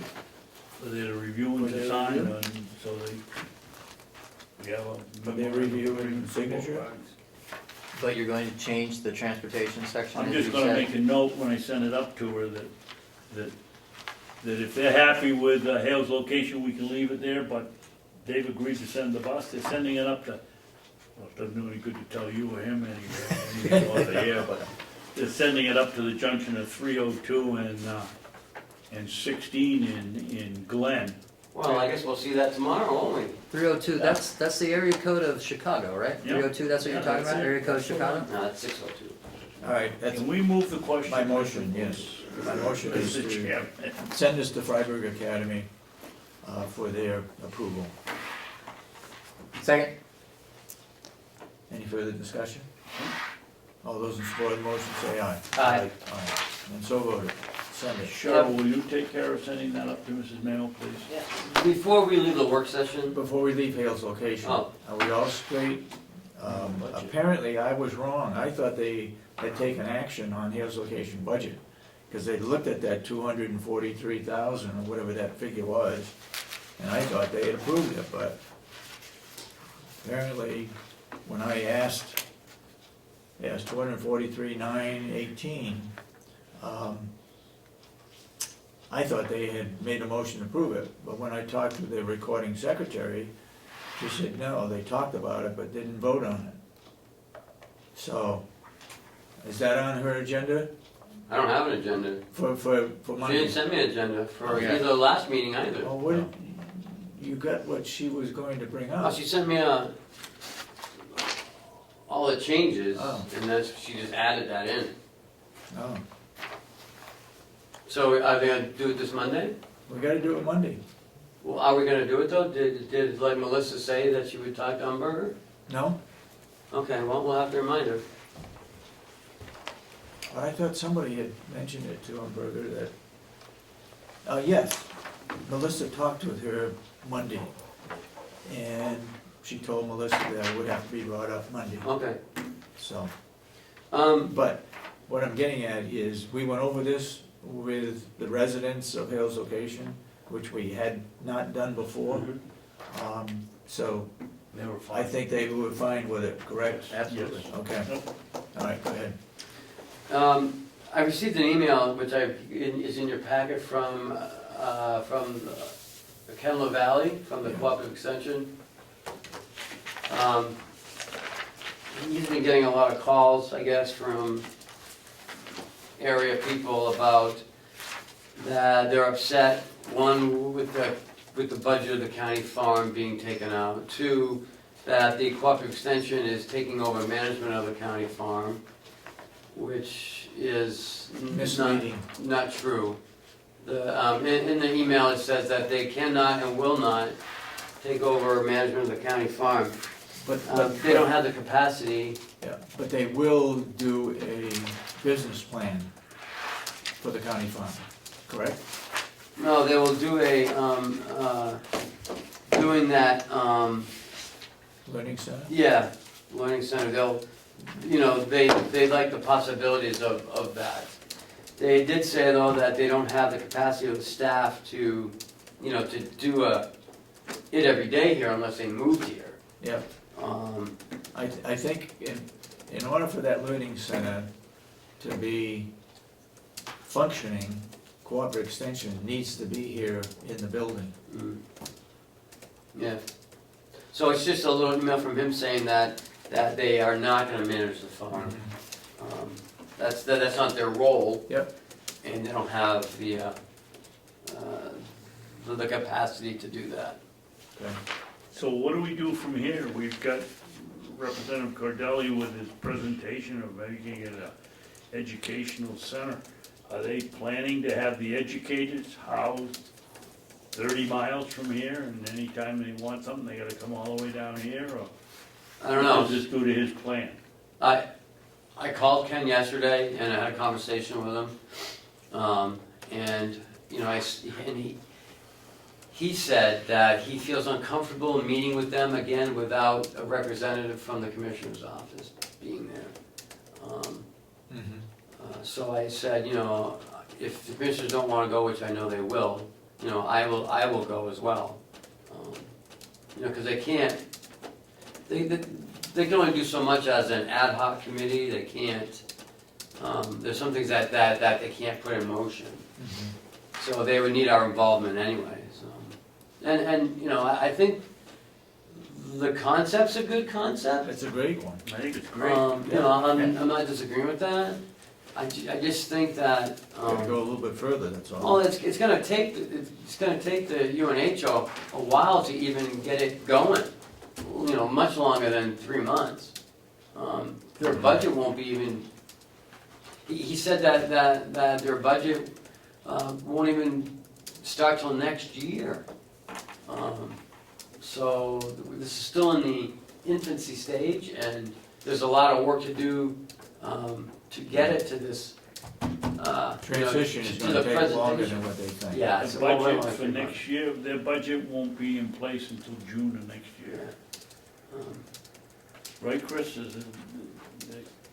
We always worried about having to have a special budget for the month of July and August when we were in the House, when they hadn't settled the differences between the House and the Senate. It was June, wasn't it? Yes. Pretty sure it was June. Yep, no, you're absolutely right. It's done but it's done on the biennium, Yep, it's done, so it'll be next June. so, And and then it's good for 2 years. And then Ann Hamilton said that she isn't, you know, she has a whole bad feeling about the way all this is coming about. She felt that the commissioners should have been involved right from the start. So there's I don't know. I think it's a good thing, it's a good concept. I just don't like the way that it's going about, that it's being created under some sort of guise of, you know, it's ripping good. off a farm. It's good that they are coming around saying we need a learning center. That's what we were proposing a number of years ago, Oh. to get them down here. And they could, the forester could help with cuttings. The ag agent could help with farming. They would have been right here, but they saw fit not to do it, because they didn't want to fix up the old nursing home. And Guava Extension doesn't have the money to do that. Yeah, So- he said that they would not be able to do that. No. So I don't know. But I We'll think see where it goes from here, I but, think Well, it's great. I would Okay, encourage this board to continue to work with Ms. Wiley and Mr.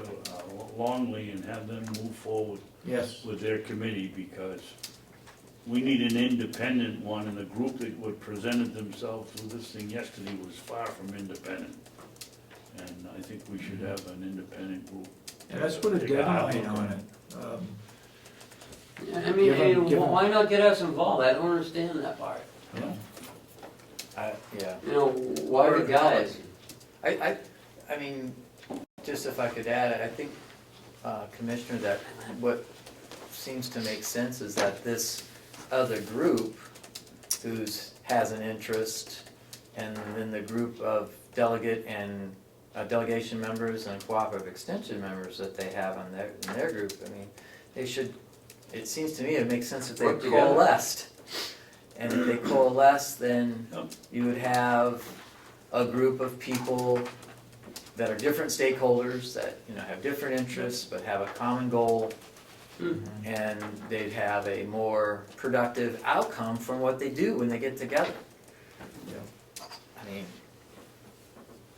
Well, that would just, but they certainly should be made aware of it, so they can start attending the meetings that they have, so they can have input in that way, even if they aren't voting members.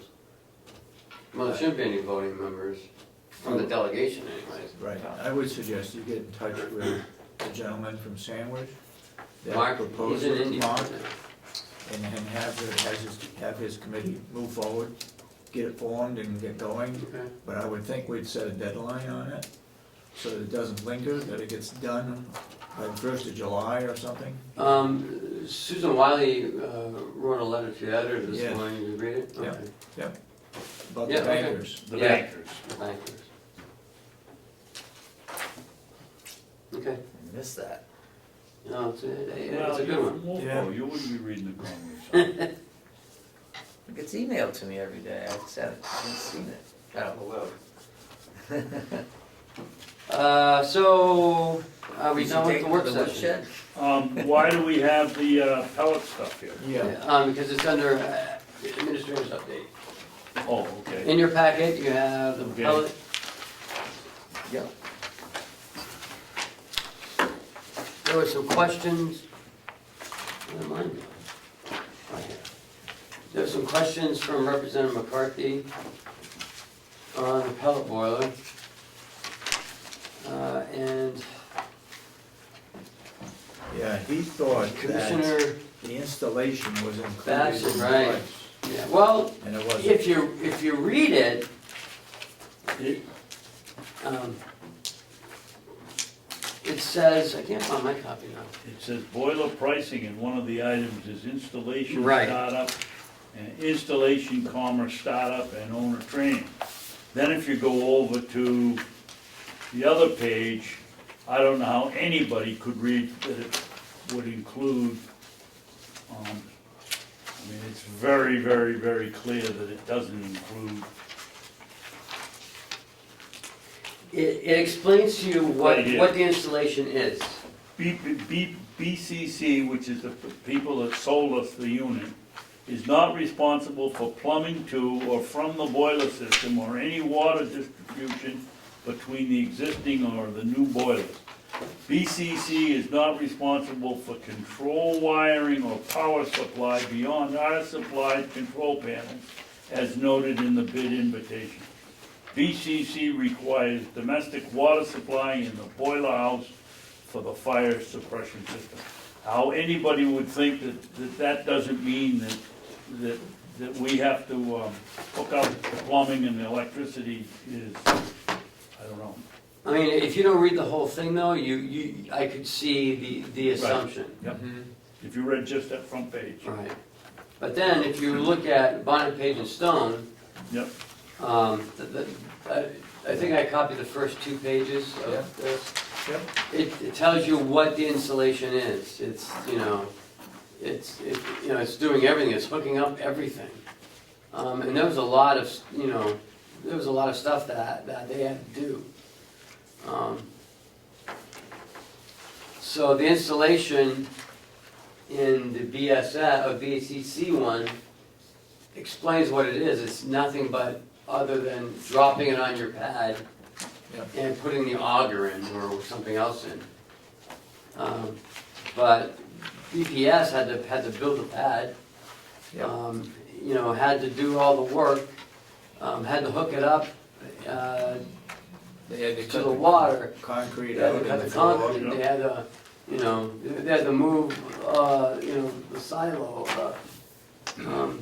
So they had to hook everything else up, and they had to remediate some asbestos. They had to hook up the new fire extinguisher system. Mhm. So I think that's where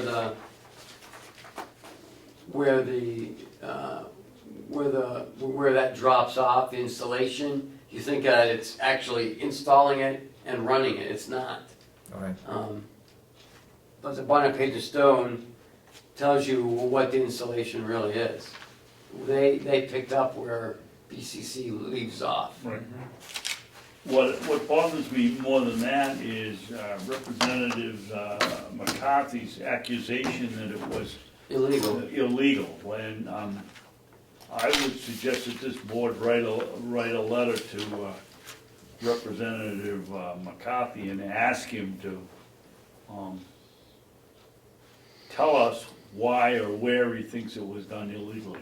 Well, I remember we got 2 quotes, David. You got some back from somebody who had a much lower price, but had only installed wood stoves or a wood Yes. boiler in That's a right. residential facility. It wasn't qualified to do it.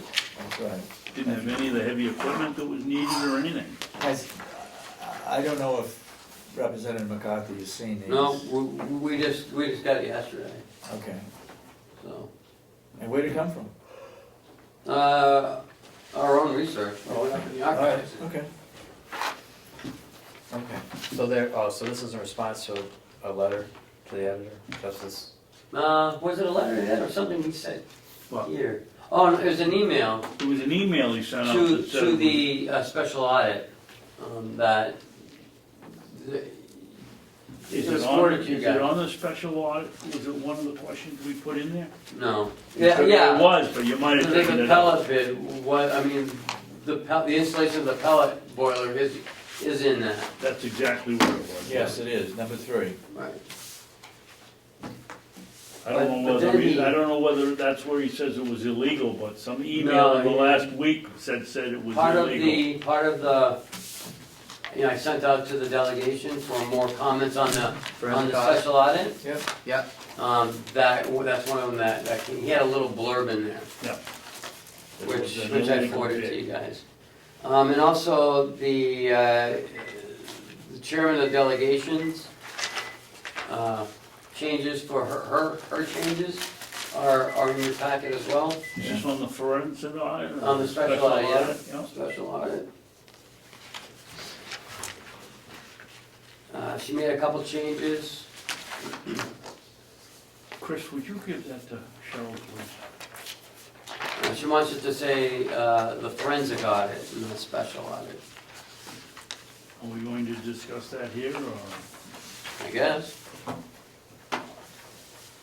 I mean, this is, I don't know, this is what, this is some of the things that, some of the comments that are coming back from what I sent out, what you wanted me to send out to them. okay.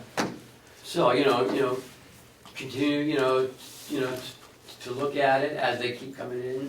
I will give them to you and you guys can review them, and the auditors will be here next week, next Monday, Tuesday. Yeah. Well, what about the assistance that we call it something else other than a special audit?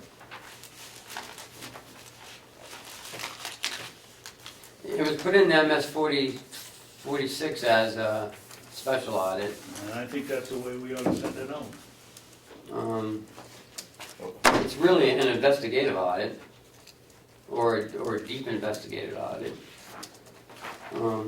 Says 3, scope of work, change special audit to forensic audit. Mhm. And it also Where do you says, see that? As somebody said at the delegation meeting, that a forensic audit makes it sound like they suspect fraud. Well, they do. well, if you look on our second page, number 7, if fraud or theft is suspected, the audit firm will immediately notify the county attorney and commissioners to determine a course of action. No, they'll notify me, and I will, and Chuck, and we'll inform you guys of what they found. Where did you see that? Where it talks about, oh, Roman numeral 3. I had no problems with the questions. No, I think some of the questions, number 3 is the They added pellet petty cash. boiler. No, we added the petty Oh, cap. you did? Okay. Yeah. Well, the auditors are coming in, Monday, Tuesday. so we can ask them their Yeah. opinion. I think that, from our standpoint, that, the use of forensic was,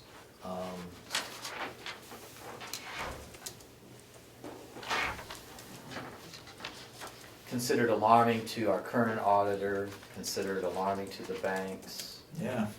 you It's know. alarming to me, actually. But I mean, we now have our audits from the past auditor, so that's not an issue. We have secured our TAN from the bank, so that's no longer an issue, and we have a negotiated rate. Well, I sent the audit to the bank 2 weeks ago. Remember, we're still under the 5 million cap right now. Right. Oh, really? Okay, yeah, Oh, that's yeah, right, I we forgot forgot. about that, yeah. We're still 5 million. So, until Chuck, we don't hear back from him next week to give him a call, find out where we are.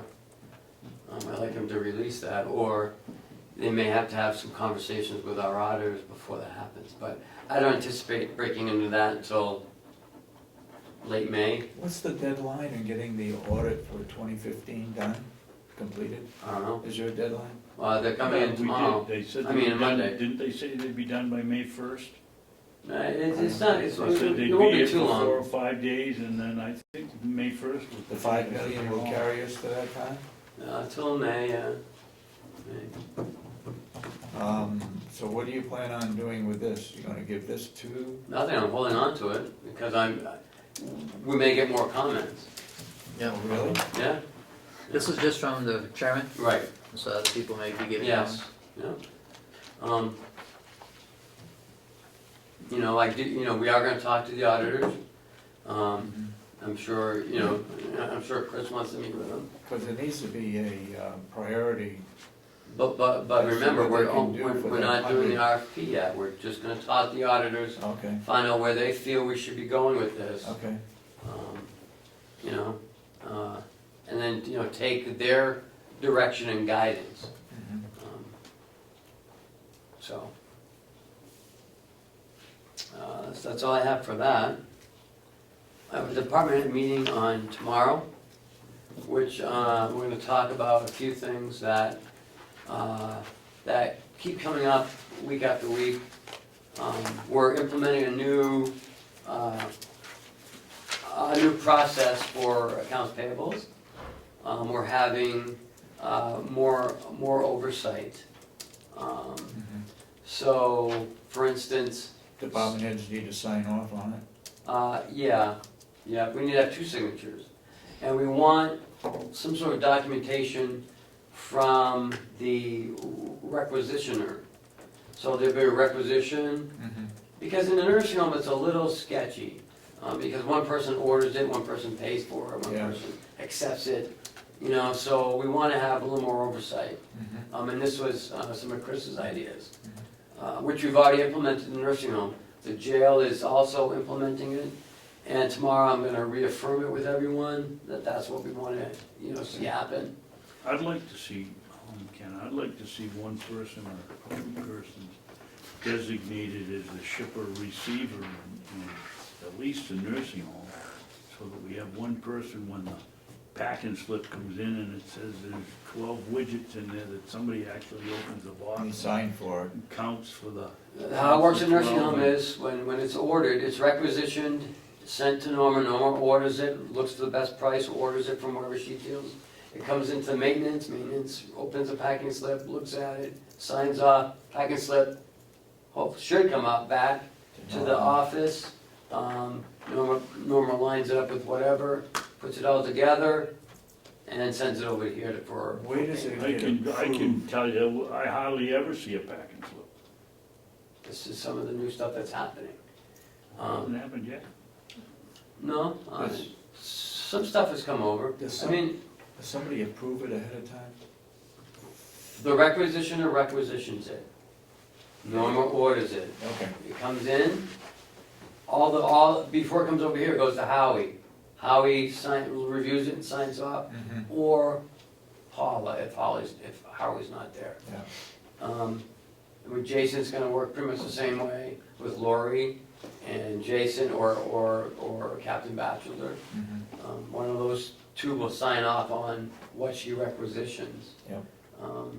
What she purchases. That wasn't your question though, was it? I thought your question was, the requisition is gonna requisition it. I No, thought he's your talking about question this was- how we sign it. I said, yeah. Who approves? You said how he was gonna sign it after it had gone out. No, he signs it before it comes over here. Oh, okay. I think Well, that- before I it think comes the over difference- here is after the stuff comes back, we get it. Yeah, So, Somebody's No. gotta, yes, somebody's gotta approve it first before it goes out I for think purchase. the requisitioner requisitions it. And who is that? Whoever wants needs it, it. nursing, if it's Lori, it's a nursing Yeah. So you know. Lori asks Norma, to order it. they want it. Norma essentially quote unquote approves it to the level of, and this might be where you have a problem with it, okay? But Norma is the orderer, she approves it basically knowing, okay, this is something that we normally order. If Lori comes over and orders a Lamborghini, then I'm thinking that Norma's probably gonna go right to Howie and say, I got a peculiar looking order that you need to approve before I put it in. But if it's something I think that is normal, then she will place the order and print up that it was paid through the credit card if it's online. And then when it comes in, they have the packing slip. The packing slip will go to Norma, and then when she gets everything together, she then gives it to Howie. Right. So then Howie reviews everything and make sure everything is there before it gets sent to the business office. So the business office isn't on the phone asking them where stuff is. Nope. Hopefully, okay? So that's why he's the last person who signs off.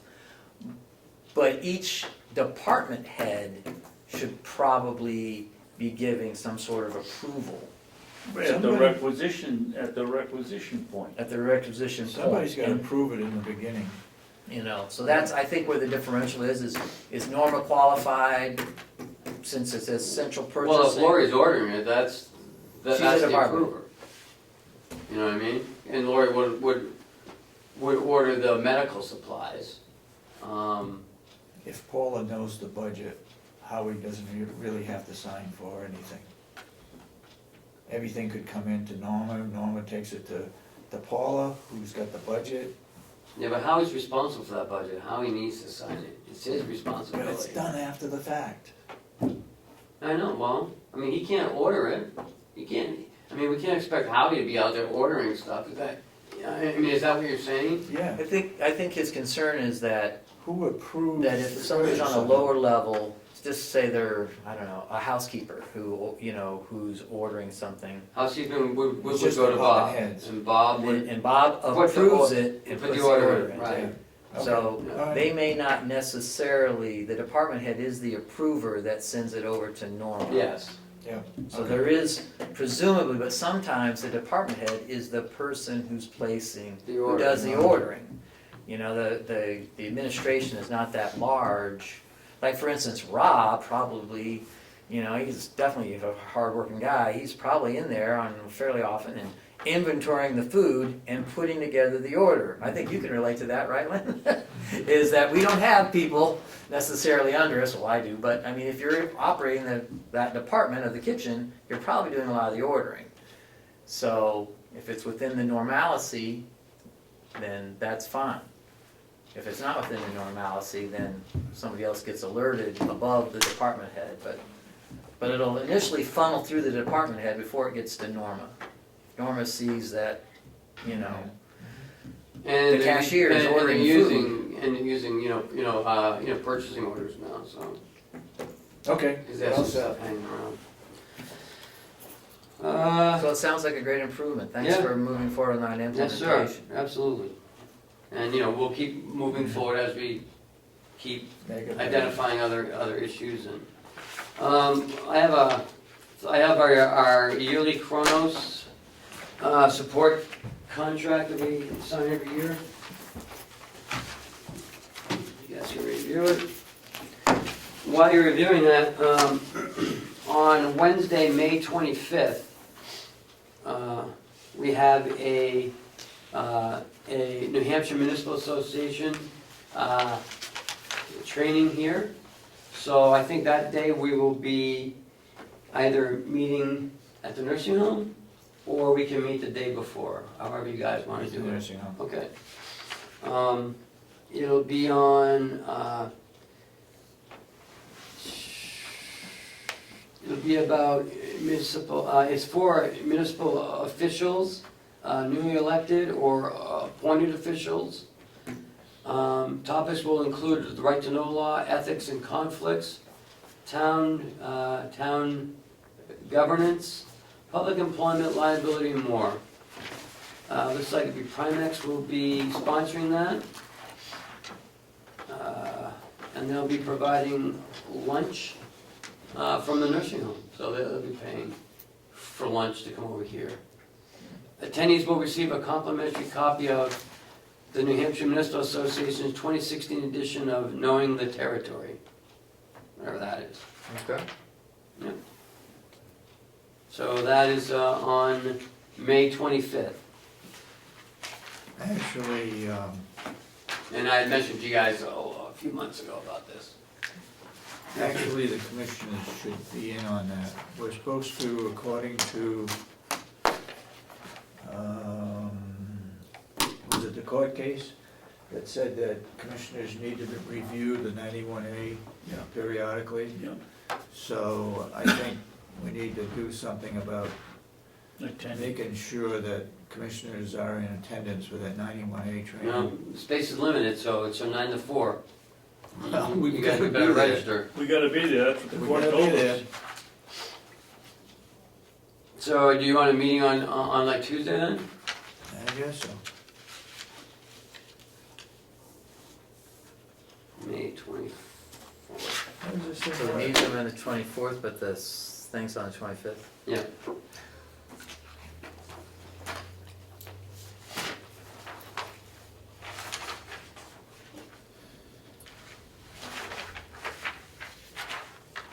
So Cheryl, would you sign them up? Yes.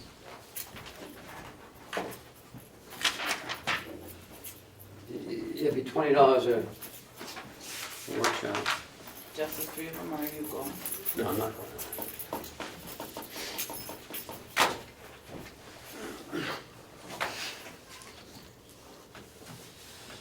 I see enough of them on another day.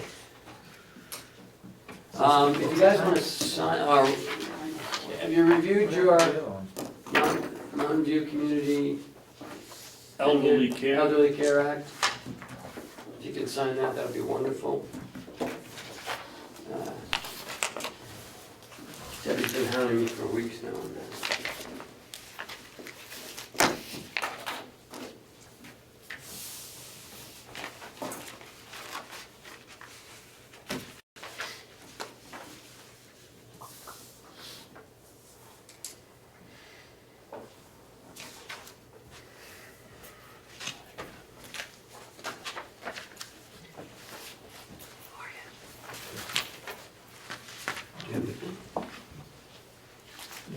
Good job cleaning.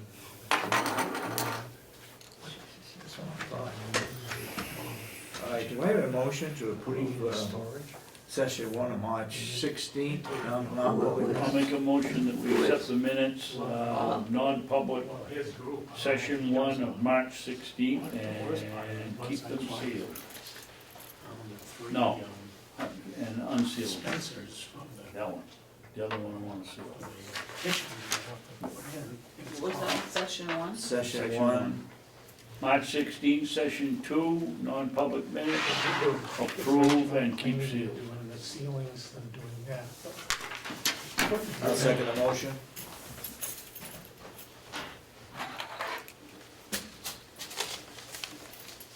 All those in support of the motion say aye. Aye. Aye. Hey,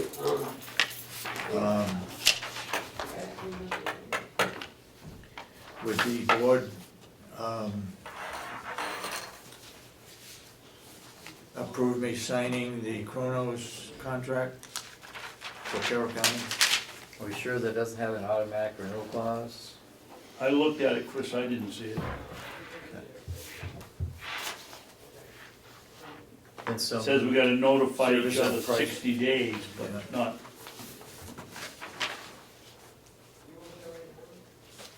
Please be aware that per the terms of your agreement, Kronos will send an invoice 60 days prior to the start of your contract. That's as close as they come. There a motion for me to authorize to sign it? So moved. Oh, the motion. Oh, yeah, so moved. Commissioner Babson, second? yeah, can you, All those in support of the motion say aye. Aye. Make sure it goes in the minutes, please.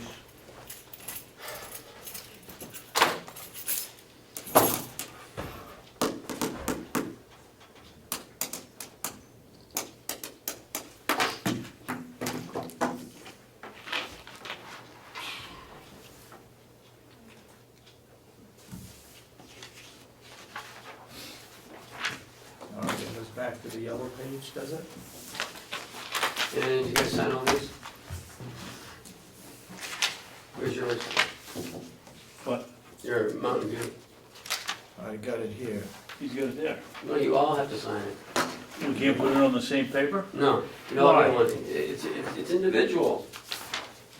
Oh, okay. Yeah, everybody signs their own. It's you as an individual. I have to sign it too. Oh, okay. Covered individual, right?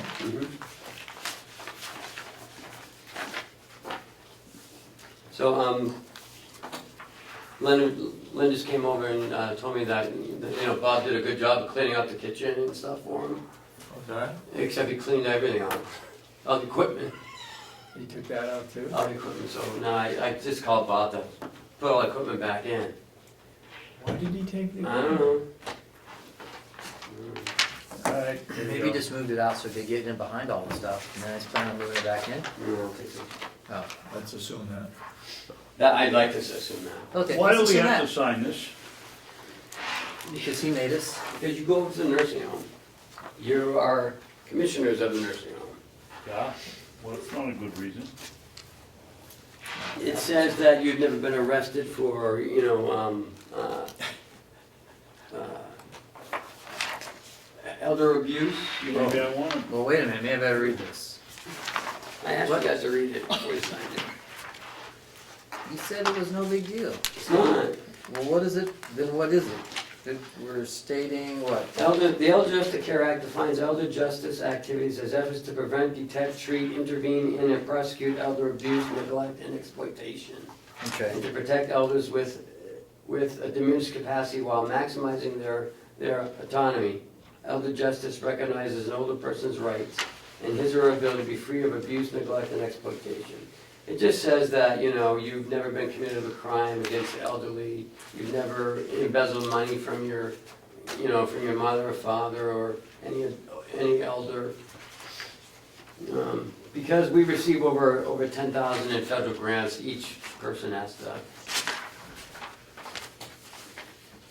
Each person Well, I has to sign think it. we ought to limit it to 9,999, then we don't have to sign it. We get way more than 10,000. I mean, I don't like being put in a position where I've got to report somebody for some action that I may not recognize as being abusive. You They signed it whack last, them with a piece of you signed it 2 by last year. 4. You signed it last year. I know, but I've smartened up since then. No one's That's holding up for you debate. accountable. They're It just says right saying, here what you have to do. if you see someone Right. beating another resident, wait, it's gonna keep That walking I by. have no problem, but But what? the way this government of ours works in the court system, you spank a kid in the You're grocery talking store. to the choir right back there. You spank somebody in the grocery store and they can turn you in. It's your kid. Alright, let's Would move you like me on. to suggest how you can sign that? And that's, In John, small letters? You put your name, and you sign UCC 1-308, under duress, without prejudice, all rights reserved. There you go. Go ahead.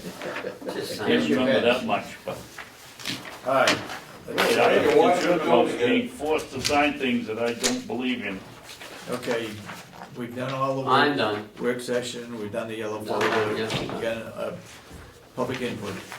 Yes, Damon. Alright, Yeah, that so was good. if I understand where we're going with the farm, we're gonna just try to sell the hay, sell the wood, maybe sell the blueberry bushes, get, kind of close out the shop here, but my question is. No, that's not what we said.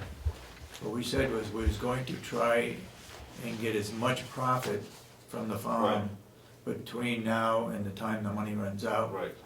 Yeah. And so, but my question is, the farm staff do a lot more than just farming and supervising prisoners. I hear, Will talking about, plowing the driveway at 3 in the morning. He's fixing the water stuff. And it seems like some of their salary is that stuff and some of their salary is farm stuff. If you take out the farm money, they're not gonna get as much salary, they could leave, or you might have to lay them off, so how are we gonna do these other tasks? that need to be Exactly done? right. That's a good question, Damon. That's right. Good topic for a story in the paper. Yeah. That's what we're working on, is try to make sure that all those other activities don't cease at the end of August, or whenever they had presumably kind of set toward the timeline. They're all more important than the farm. They gave us, they are more important than the farm, and those will get done, and we're making sure that all of those activities still take place, but we have to focus on the items that do generate revenue. That's gonna be the focus, whereas the other items that don't have are not as good at producing revenue, they're gonna have to take a back seat. But you might not have the money to, you know, hire a plow guy. No, No.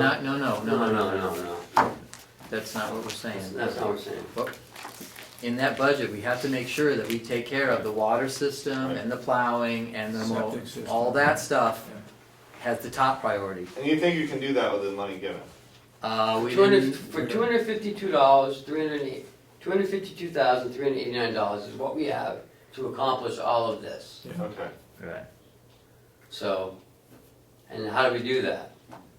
Well, That's our job, I guess. with the cut stuff out, we may not be able to do this. We may not be able to keep, 3.5 people. We may not be able to, mow the lawns every week, maybe every other week, I don't know. That's something, I have to formulate. We're trying to, we're trying to put that together. That, this just came down 2 days ago, so that's a plan. We need to finish that plan. And so, but those items that we mentioned, those are the priority. Those items are getting done. There's no getting around that. What we can do on the farming end of things, that's the part that that's the part we're gonna figure out what we have to manage. Have we heard from Will about how he might handle all this? No, No. Yeah. we will. Any We will. results of the caucus, or any statement the commission can make in response to? What happens in the caucus is a private thing, but Right. nothing happened in the caucus that We we didn't didn't talk make any about right now. decisions. So what happens in the caucus, Stays in the caucus? Does the commission have any response to the tone of how sort of the farmers talked about at the delegation meeting? No. I was pleased that Representative Wright stood up for his clients, constituents, not clients, constituents. That too. And he was very forceful in doing that. He was truly a representative of the people that he serves. And following him, there were others that followed in his footsteps, maybe not quite as strong as he, but I think he did his job as a true representative should. I'm sure other representatives got letters and phone calls and so forth. They apparently didn't stand up for their constituents as to what their constituents wanted. Frankly, I'm kind of surprised at the interest in the farm, even up north. Well, look at the Daily Sun. Right, that's what I'm saying, we had a very large teletalk. Yeah, a lot of That's the people. biggest I've ever seen, actually. Yeah, It was a large one, so are you guys getting calls?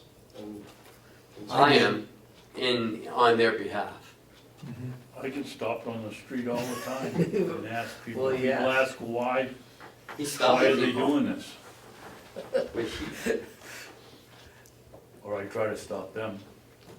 and we also got hit as a result of the restorative department at the nursing home. Keeping in mind that we as a board had increased that department by one person. We weren't the ones at fault at cutting that department out. It was truly the delegation. And those people understood that. So the blame goes back to the delegation. But we have to work with the delegation. We do. We have to you know, cooperate and- with them. And, we're trying to get a well-balanced budget here. It's not easy. And are you guys gonna prepare a written response to McConkey's numbers? That was hard to follow, he said this about wood and hay, and you think it's this or that. It would be nice to have a, commissioner's response to his. I'd like to review it again, because it was kind of quick. and- I wanna make sure that I didn't misquote him in his figures. And I'll feel very badly if I did. And I'll be the first to apologize if I did. So I'd like to watch the film again. The information that I gave you today is right here on our paperwork. You can Chris had it out earlier today, what the revenue for the wood was. Well, I thought I heard him say at one point, the farm lost like $500,000 over 5 years or something like that. Well, I think if you add up the 5 years, it comes up to a good figure, but it isn't anywhere. It was 5 million, and he did say that, No, but it wasn't 500,000. 500,000. And So that'd be 100,000 a year. That might we be the haven't lost, and we expenditures. haven't lost anywhere near that a year. Right. So that's the main thing. He said 500,000 over 5 years, and you say it's not, maybe 50,000. Well, look at, Yeah. look at More what, than 50, but it's not 50,000 a 500,000. year. Right, 50,000 a year. A year. I mean, at least from what you can see right here, and you can go to our website. Well, do we have all the annual reports? Anyway, Yeah, I mean, they're right here. According to what these numbers say, It's half that. it's half of 100. Yeah, it's closer to 50. For those 2 years.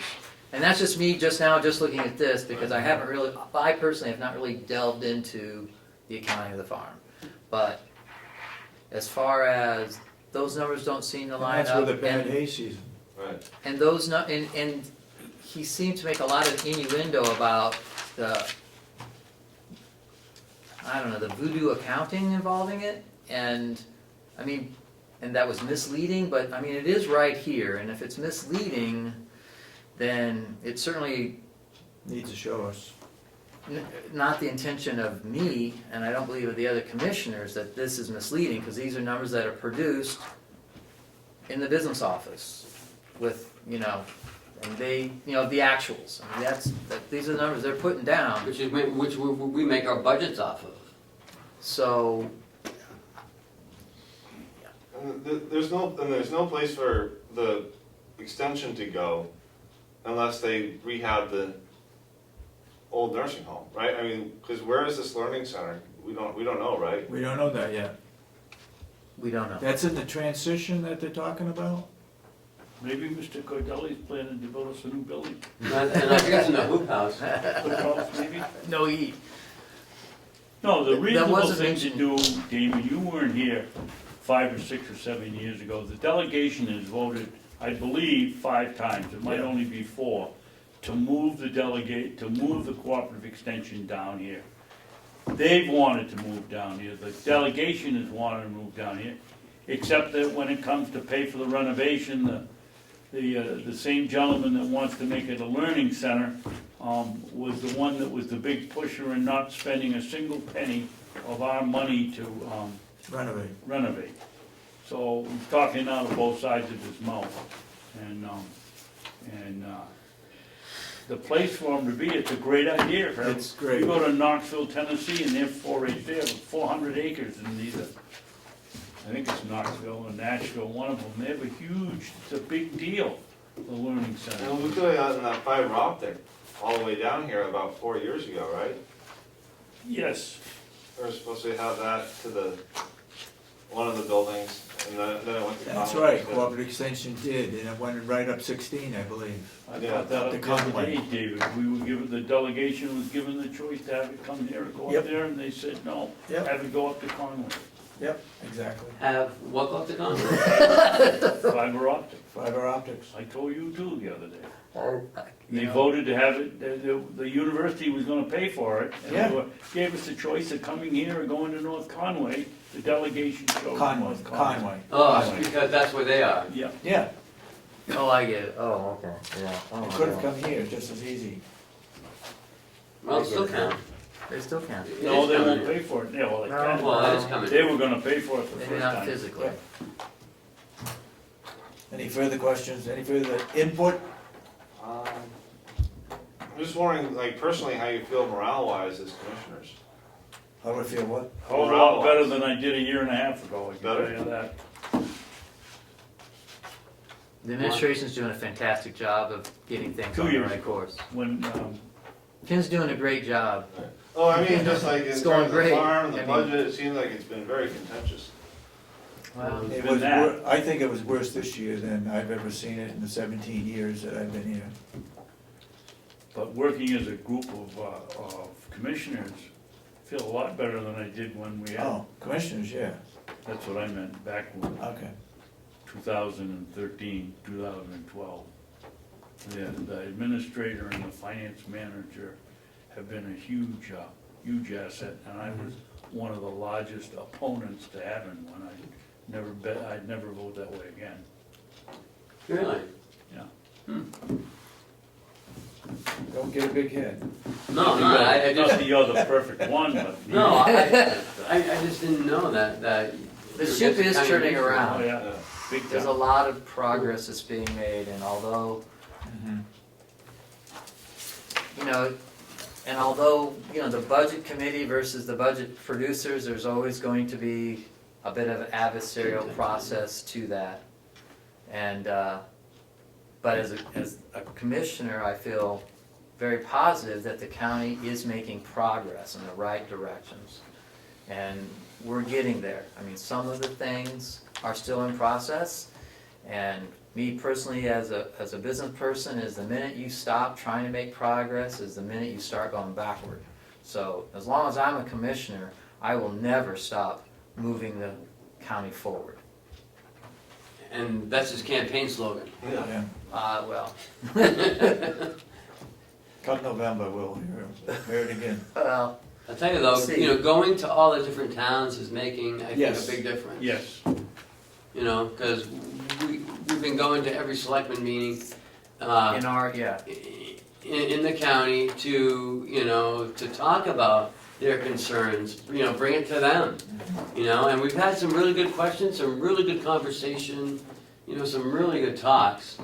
I would say, maybe you guys disagree with me, but I would say primarily what we've heard from the selectmen of these various towns isn't what we're hearing from the delegation saying that they're hearing from the Right, constituents. Last night in Madison, the tax rate, yes, it's going up, but, and they didn't say it's a great idea, but they were Understanding and. understanding, and, So. The Board of Commissioners are at least going out and trying to get some feedback from the general public, Yeah, and in particular from the town selectmen. and that as far as we've been well received in every town. They've been very hospitable, and they've been you know that, Chad. been very hospitable. And as far as like my overall feeling, I definitely have a more positive, yes. because we've gone there. Not only for them to see us, but for us to see them. I think it's really helped give some reinforcement that they also think that things may be turning around, and they feel like things are getting better. And Oh, and that was something that like they did say last night, that they felt things were turning around. you know, You know, last night, Damon, one of the towns that made the most noise about us not getting the forms in 2 years ago for the tax rate, we promised them it would never happen again. Well, it was, yeah, and it was still a little late, but we had our form in June 1st, I think it was, and it wasn't due till September 1st.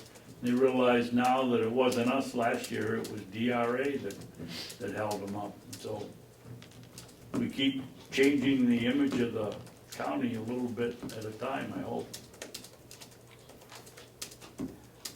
Anything else, Damon? No, I'm good. I think oh, I have a question. Did anyone, Good. did anyone respond to the NSF check dilemma?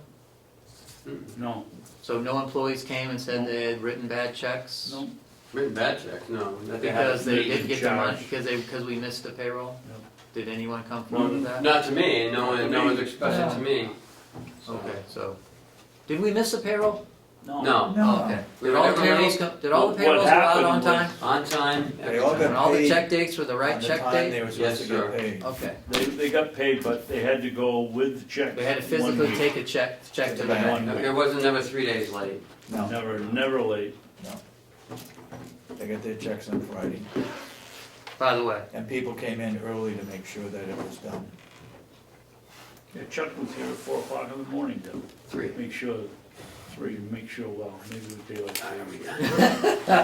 Make sure that the checks, they were gonna get paid on their payday. It wasn't gonna be in the bank, they had to come get their checks, but they got them. Any other public input?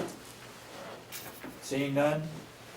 We have no non-public meetings today? No. Well, you already had your coffee, so. Well, wait a minute, it says non-public on here. What's that say? Do I hear a motion to adjourn? Yeah, non-public, but nothing underneath. Oh, I see. I don't know if it's me, but is it cold? Seconded. It All is those in cold. favor of the motion say aye. I, We're adjourned. we have a heating I'm not sure who problem. seconded.